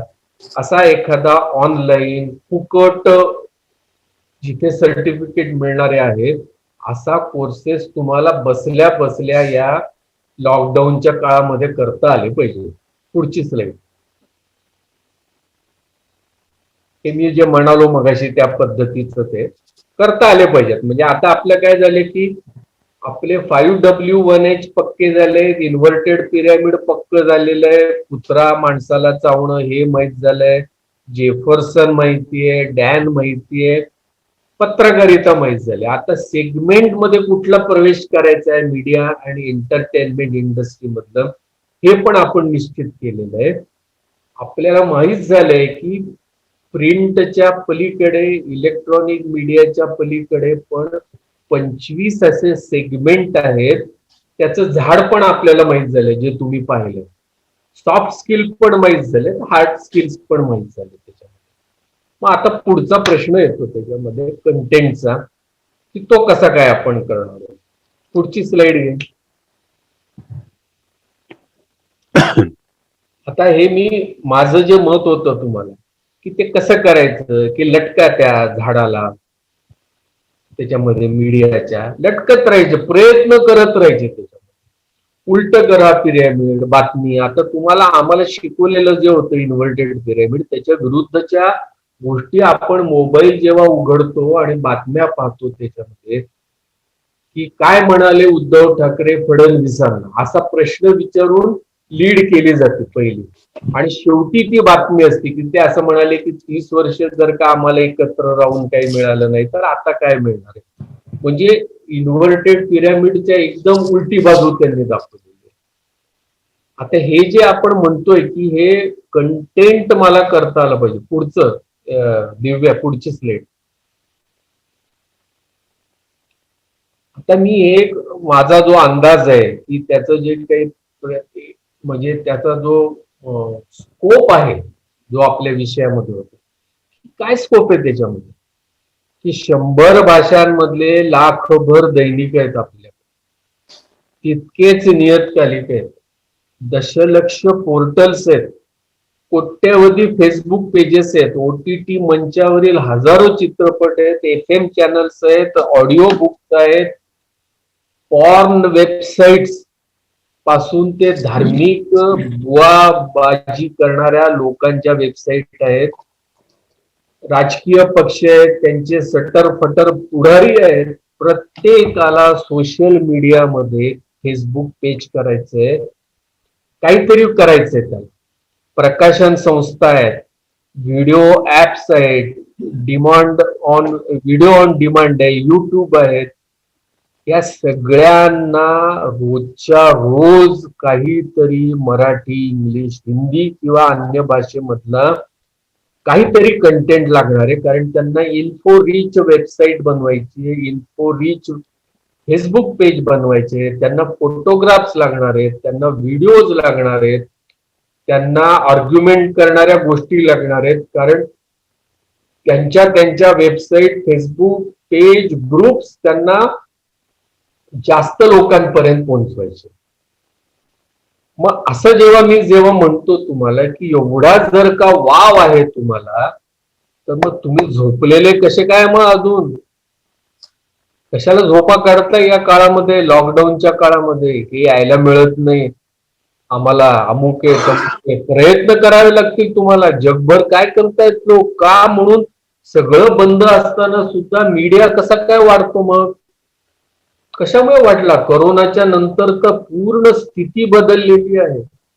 आरोग्य विषयक गोष्टी बघा, डिजिटाईज गोष्टी बघा, डाटा मॅनेजमेंटचे कोर्सेस केले पाहिजेत आपल्याला. की रणदीप गुलेरिया दुपारी 4 वाजता रोज जर का दिल्लीत PIBच्या ऑफिसमध्ये बसून ब्रीफिंग करत असेल, सांगत असेल की आज या राज्यामध्ये एवढ्या केसेस झाल्या, इतके जण पॉझिटिव्ह आले, त्याचे ग्राफ्स येत असतील तर त्याच्यावर आधारित बातम्या, त्याच्यावर आधारित डिस्कशन्स काय काय लोक करतायत जगभर, आपल्याचकडे करतायत असं नाही. मग ह्या कंटेंट कोण पुरवतं? हा कंटेंट MGM मधनं जाणारे मुलं पुरवता आले पाहिजेत. मला मी गेलो पाहिजे आरोग्य अधिकाऱ्यांकडे, तिथल्या विचारलं पाहिजे, फोन करून विचारलं पाहिजे 10 वेळा. तुम्हाला आता जो सुदैवाने काळ मिळालेला आहे संपर्क साधण्याचा, त्याच्यासाठी वापर केला पाहिजे. तुम्ही ते कृषी विज्ञान केंद्र आहे गंदेलीला, आता सांगितलं रेखा मॅडमनी, तिथे गेलं पाहिजे की अरे मला समजून घेतलं पाहिजे की पिकावर कीड कशी पडती, त्याचा फोटो कसा पाठवायचा, ट्रायल मला काहीतरी केलं पाहिजे. या गोष्टी केल्याशिवाय तुम्हाला दम येणार नाही. आणि म्हणूनच माझी शेवटची स्लाइड असती माझ्या आवडत्या नटाची असते. दाखवतीस दिव्या? 10 का दम पाहिजे. मला 10 कोटी रुपये मिळवायचे निवृत्त होण्यापर्यंत. हा दम जो सल्लू दादामध्ये दम आहे तो कशामुळे आहे? तो दम मी माझ्यामध्ये कसा काय आणणार माझ्या कंटेंट मध्ये?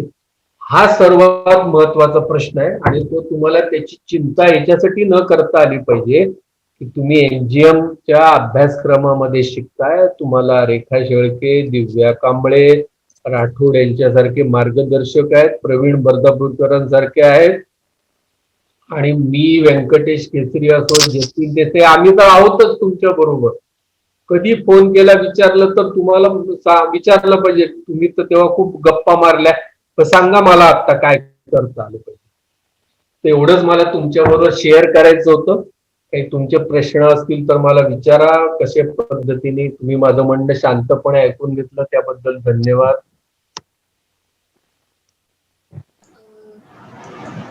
कुणाला काही प्रश्न असतील तर त्यांनी चॅट बॉक्स मध्ये ते प्रश्न ड्रॉप करायचे आहेत. मी एकाचा आहे, कोण दर्शन म्हणून आहे, मुंबई पुणे सारख्या मोठ्या शहरातील TV चॅनल आहे.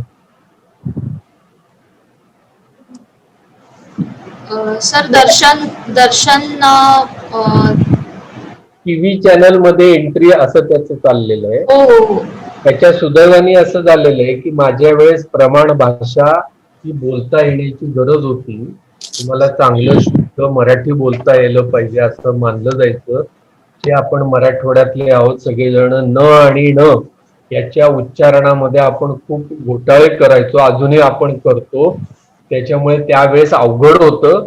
आता सर्वमान्य झालेलं आहे की ज्या भाषेमध्ये तुम्ही बोलता त्या भाषेमध्ये तुम्हाला अँकरिंग सभाधीटपणा असला पाहिजे, तुम्हाला माईकवर बोलायची सवय पाहिजे, आणि तुम्हाला शोधता आलं पाहिजे की मला कुठे वाव आहे आत्ताच्या गोष्टीला. याचं ट्रेनिंग तुम्हाला. आता दर्शन, तू जर का MGMच्याच TV आणि कम्युनिकेशन मध्ये असशील तर रोज हातात माईक धरून तू कॅम्पसमध्ये, म्हणजे आता तुला कदाचित नाही हिंडता येणार. आता मी जेव्हा HPT कॉलेजला शिकवत होतो नाशिकला राहत असताना, तेव्हा आम्हाला हातात बूम नव्हते. मग एका झाडाला कुणीतरी जाऊन ज्वारीचे कणसं आणले उपटून आणि असं प्रत्येकाच्या हातात दिले मी, आणि म्हणालो हाच बूम आहे असं समजा तुम्ही. आणि त्याच्यावरती मुलं बोलायला लागले. मग कारण मला बोलायची सवय पाहिजे ना, काय बोलायचे मला 2 मिनिटामध्ये. माझी पर्सनॅलिटी आता पूर्वीसारखे काही गोडगोड छान छान दिसणारे मुलं मुली पाहिजे लागतात असं काही नाही.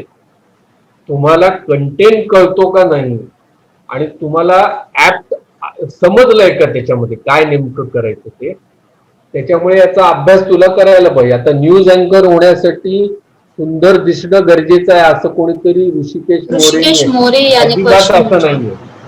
तुम्ही ABP माझावरती एक कोणीतरी मुलगी आहे, ती अंध आहे, मला आता तिचं नाव आठवत नाही, पण ती सर्वात चांगली अँकर होती. ती डोळ्यांनी अंध आहे पण ती उत्तम 1 तासाचा कार्यक्रम करायची. त्यामुळे असं काही गरजेचं नाही. तिसरा प्रश्न आहे कोणीतरी धनश्री देशमुख. धनश्री देशमुख, पत्रकारितेत राजकारणात किती महत्व आहे? चांगला पत्रकार होण्यासाठी राजकीय गोष्टी समजणे गरजेचे आहे का? हो, अत्यंत प्रश्नच नाही. राजकारण हे महत्वाचंच आहे, जवळचं अंग आहे आणि ते समजलंच पाहिजे. आणि ते असं समजण्यासाठी तुम्हाला बर्दापूरकरांसारखे तिथे तुमचे मेंटॉर आहेत, तिथे त्यांच्याकडे जाऊन समजून घ्यावं लागेल की मराठवाड्यातलं राजकारण काय, औरंगाबादचं राजकारण काय, महाराष्ट्राचं काय, देशाचं काय, हे समजून घ्यावं लागेल. आपला देवळांकर नावाचा जो आता आंतरराष्ट्रीय घडामोडीवर बोलतोय, आपल्या औरंगाबाद मधल्या खोकडपुऱ्यातल्या शिवाजी हायस्कूलचा नाकारलेला विद्यार्थी आहे. कसं काय बोलतो आंतरराष्ट्रीय घडामोडींवर सगळ्या चॅनलमध्ये? अभ्यास केल्याशिवाय नाही समजू शकत. त्याच्यामुळे धनश्री, तू जरूर त्याचा अभ्यास कर. आकाशवाणीमध्ये आत्ताच्या काळात काय स्पर्धा आहेत, किंवा आता एक चांगलं आहे, एक्स फॅक्टर कसा ओळखावा, जे म्हणालो. लता मंगेशकरला माहित होतं, सचिन तेंडुलकरला माहित होतं, राजदीप सरदेसाईला माहित होतं, प्रवीण बर्दापूरकरांना माहिती आहे त्यांचा एक्स फॅक्टर काय. मला माहित होता, जो 2005 मध्ये कळला मला एक्स फॅक्टर, जो तुम्हाला आत्ताच कळतोय, एंट्री लेवललाच कळतोय तुम्हाला की तुमच्यातला एक्स फॅक्टर. आपणच जोखलं पाहिजे.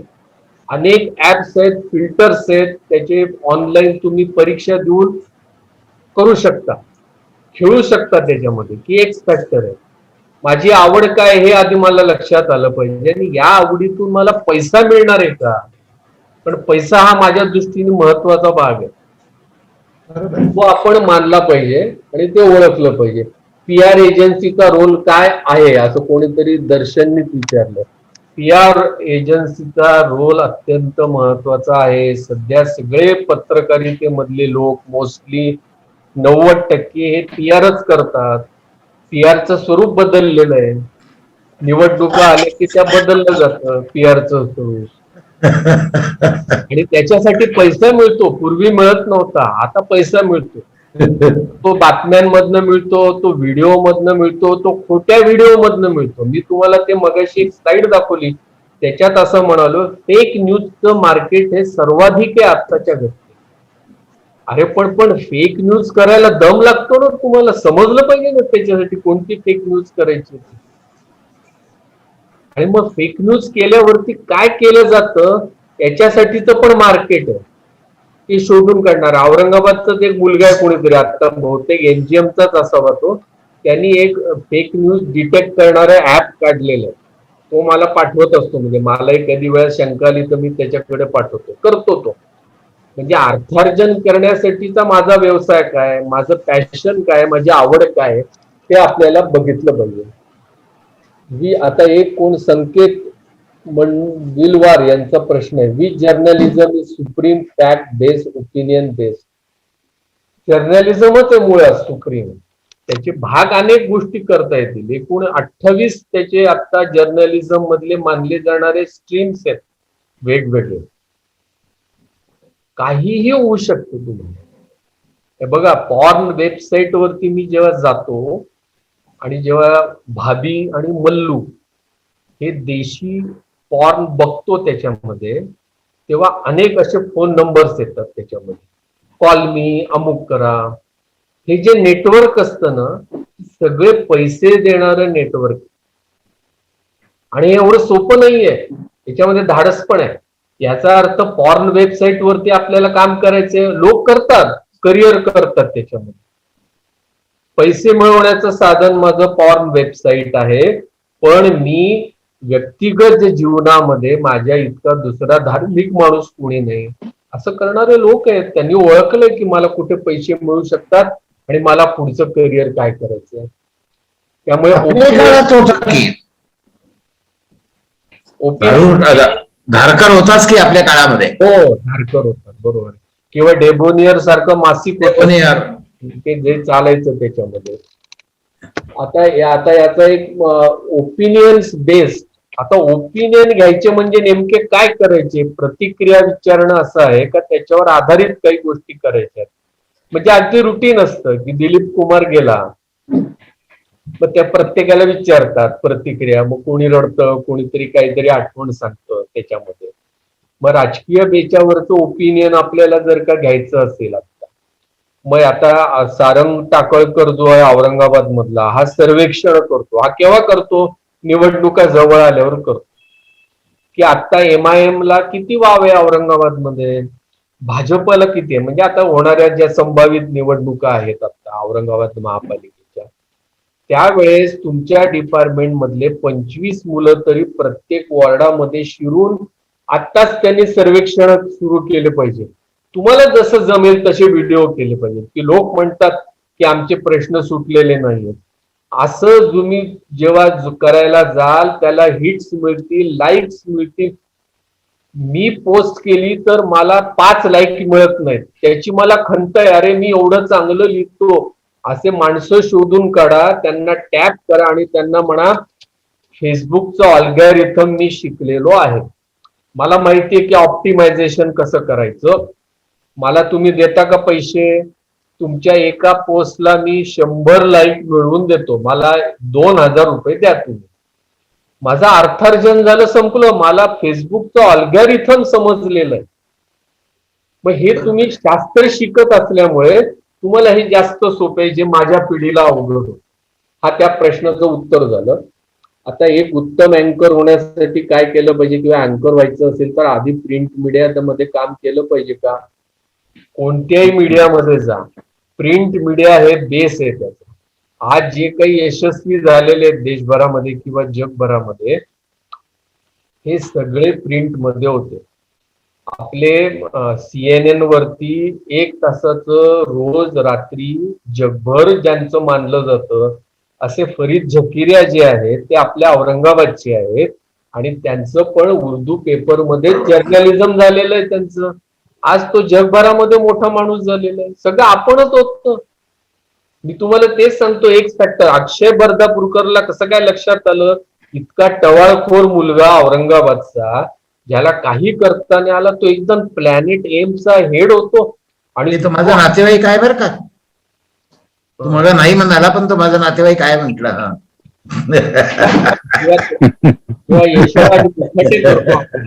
एका रात्रीतून तो सेलिब्रिटी होतो. खरंय. वेबसाईट आहेत, हॉटेल इंडस्ट्री आहे, 50 लोकांना रोज कंटेंट लागणार आहे, रोज कंटेंट पाहिजे.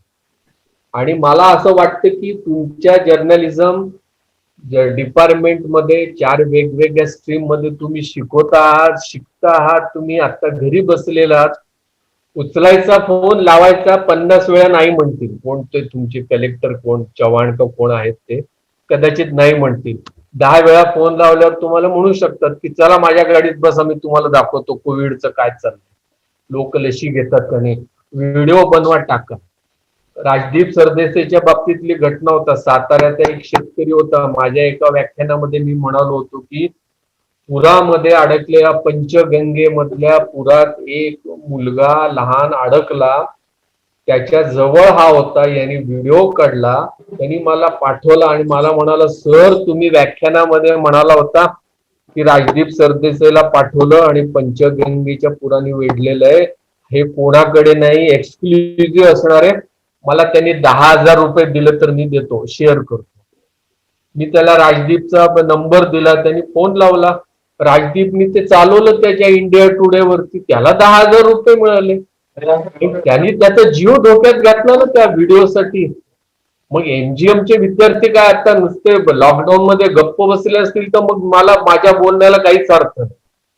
बाहेर पडा, काळजी घ्या, हात धुवा, मास्क घाला, डबल आल्यानंतर पुन्हा सॅनिटाईज व्हा, पण फिरा आणि समजून घ्या लोकांना काय म्हणायचंय, त्याची व्हिडिओ तयार करा, एक छानपैकी डॉक्युमेंटरी पण बनवू शकता तुम्हाला. आता एक कोण आहे, धनश्री देशमुख, जरा जास्त आणि मुख्य म्हणजे तुम्हाला आवडलं प्रश्न विचारते. शेकडो प्रश्न तुमच्या मनात आले पाहिजेत. 5W आणि 1H तुमच्या खिशात आहेत ना. आमच्या वेळेस म्हणायचे आमचे न्यूज एडिटर, अरे काय तुझ्या खिशामध्ये एकही बातमी नाही, कसं काय उपयोगाचं मग.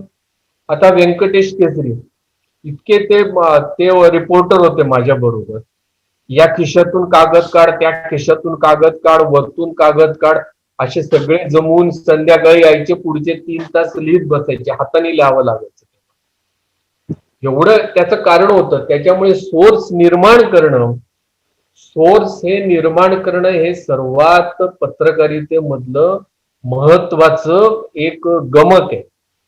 तुमचे सोर्सेस तुम्हाला आजन्म टिकवता आले पाहिजेत. जसे वाईट अर्थाने, वाईट उदाहरण आहे, सचिन वाझेचं उदाहरण देतो. यांना जसे खबरे निर्माण करता येतात तसे पत्रकाराला खबरे निर्माण करता आले पाहिजे.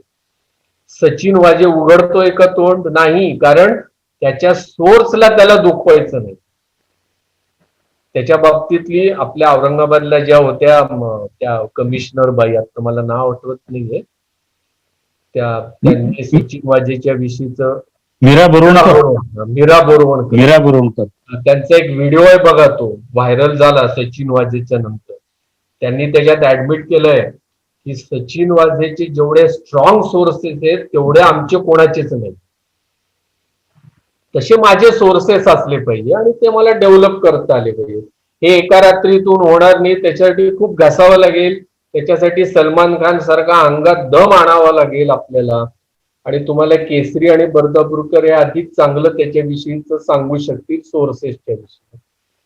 राजकीय आता एक शेळके नावाच्या आहेत कोणीतरी राजकीय पत्रकार. Divya, let us stop now. This is last question.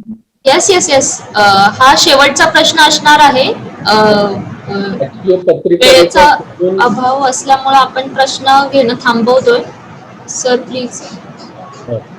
मला त्याच्यापूर्वी एक सूचना करायची आहे. Yes sir.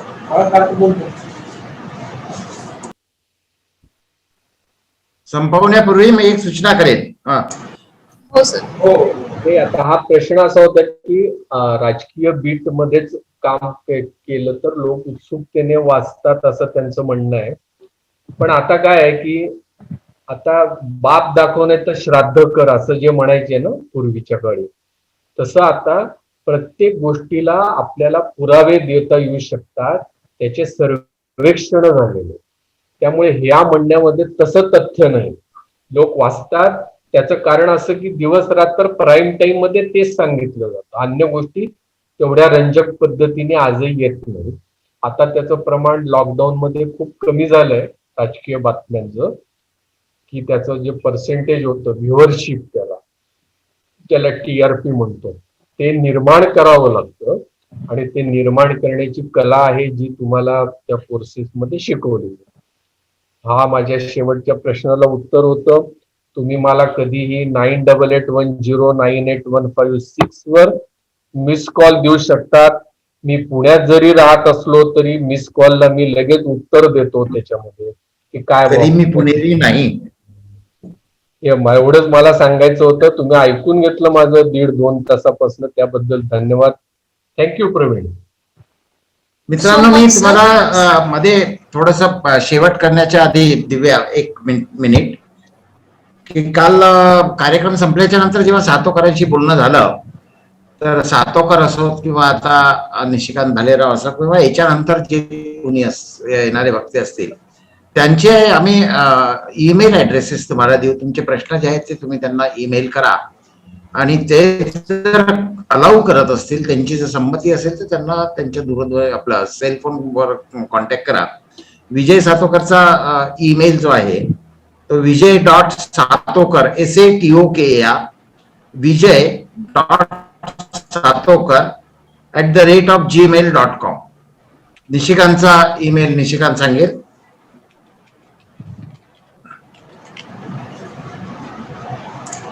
ईमेल आहे NISHIKANT.भालेराव BHALERAO@gmail.com. माझा फोन नंबर सांगितला. मला फीडबॅक साठी मी असूसलेला असतो, त्यामुळे जरूर मला शिव्या घाला, चांगलं म्हणा काही. फक्त आता एक हे ओंकार वैद्य कोण आहेत ना, त्यांनी मला आता 3-4दा पाठवलंय की माझा प्रश्न का नाही घेतला. पण मी त्यांचा एक प्रश्न घेतो. त्यांचं म्हणणं होतं की संपादक किंवा पत्रकार व्हायला काही डिग्री लागते का? तर माझ्या वेळेस ती लागत नव्हती आणि ती असली तरी काही फरक पडत नाही. हे ओंकारच्याचं वाक्य आहे. पण तुम्ही वयाच्या मध्ये पण आता संपादक होऊ शकता. एवढ्या तुम्हाला संधी आहेत. तुमचं व्यक्तिमत्व बहुपिढी पाहिजे, चतुरस्त्र पाहिजे, एक्स फॅक्टर तुम्हाला ओळखता आला पाहिजे. ओंकार, सध्या एवढंच. कधी फोन कर मला, मी तुला सांगेन. थँक्यू. निशिकांत, थँक्यू, खूपच छान बोललास. आणि दिव्या, एकदा यांचे टेलिफोन नंबर आणि ईमेल हे पुन्हा एकदा रिपीट करशील? मी सर चॅटबॉक्स मध्ये सातोकर सरांचा आणि निशिकांत सरांचा मेल आयडी टाकलेला आहे. Very good. पण सर तुम्ही IMC मध्ये जाऊन शिक्षण घेतलं ना? अरे हा, ते विसरलोच मी. हा, काय ते किती मोठी गोष्ट आहे त्या काळी. आता तर मुलं जातात. त्या काळी प्रवेश मिळणंही कठीण होतं, खूप कठीण. नाही पण मी नेहमीच कठीण आहे. शेळके मॅडम, मी नेहमीच सांगतो, माझ्या आयुष्यामध्ये 2 माणसं माझ्यापेक्षा हुशार होते आहेत. म्हणजे आता मंगल नाही, मी भाषणांमध्येही सांगितलेलं आहे, आणि निशिकांत ते बुद्धिमत्तेने माझ्यापेक्षा हुशार, निर्विवादपणे त्यांच्या त्या याला मी नेहमीच सॅल्यूट करतो. एकमेकाची खिचण्याचा जो गमतीचा भाग आहे तो सोडून द्या, पण निशिकांतची बुद्धिमत्तेच्या पातळीवर निशिकांत खूप कुशाग्र आणि व्यापक आहे. तो काही वादच नाही. त्याचं इंग्रजी वाचन वगैरे इतकं अफाट आहे. आता त्यांनी जे सर्वेच सांगितले, आता झकिरियाचा कार्यक्रम बघणारे मला असं वाटतं की मराठीपैकी मोजके 5-7-10 लोक असतील महाराष्ट्रामध्ये. तो रफिक झकिरियांचा मुलगा आहे. आता त्यांनी निशिकांतने जे सांगितलं ते आहे.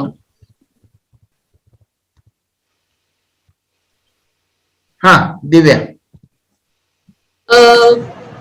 मी सरांचा नंबरही टाकलेला आहे चॅटबॉक्स मध्ये तुमच्या रेफरन्ससाठी. बोलत होतो. ओके. आज निशिकांत भालेराव सरांनी जर्नलिझम स्कोप अँड अपॉर्च्युनिटी या विषयावरती अत्यंत माहितीपूर्ण मार्गदर्शन केलं. त्याबद्दल सर मी आपले मनापासून आभार मानते. सरांनी स्टॅट्स अँड ग्राफ्सच्या माध्यमातून बऱ्याच गोष्टी एक्सप्लेन केल्या, आणि पत्रकारितेला जसं बातमीचा वास आला पाहिजे हे आम्ही शिकत असतानाही आमच्या शिक्षकांनी शिकवलं होतं. तर ह्या गोष्टी रिवाइज केल्या सरांनी. पत्रकारितेच्या मुलांना, आता जे पत्रकारितेचं शिक्षण घेत आहेत त्या विद्यार्थ्यांना या गोष्टी खरंच उपयोगी पडतील. तुम्ही पुढे पत्रकारितेत जाणार आहात, पत्रकारितेत काम करणार आहात, आपलं करिअर घडवणार आहात, तर या सर्व गोष्टी तुम्हाला उपयोगी पडतील अशी आशा व्यक्त करते. मी सरांचे पुन्हा एकदा आभार मानते. त्याच पद्धतीनं उपस्थित इतर मान्यवर व्यंकटेश केसरी, जतीन देसाई सर, प्रवीण बर्दापूरकर सर, महाविद्यालयाच्या प्राचार्या डॉक्टर रेखा शेळके मॅडम, या सर्वांचं मी आभार मानते. सहभागी सर्व जे विद्यार्थी आहेत, त्याच पद्धतीनं इतर ठिकाणाहून जे लोक सहभागी झालेले आहेत, काही पत्रकार देखील सहभागी आहेत, त्या सर्वांचे मी आभार मानते.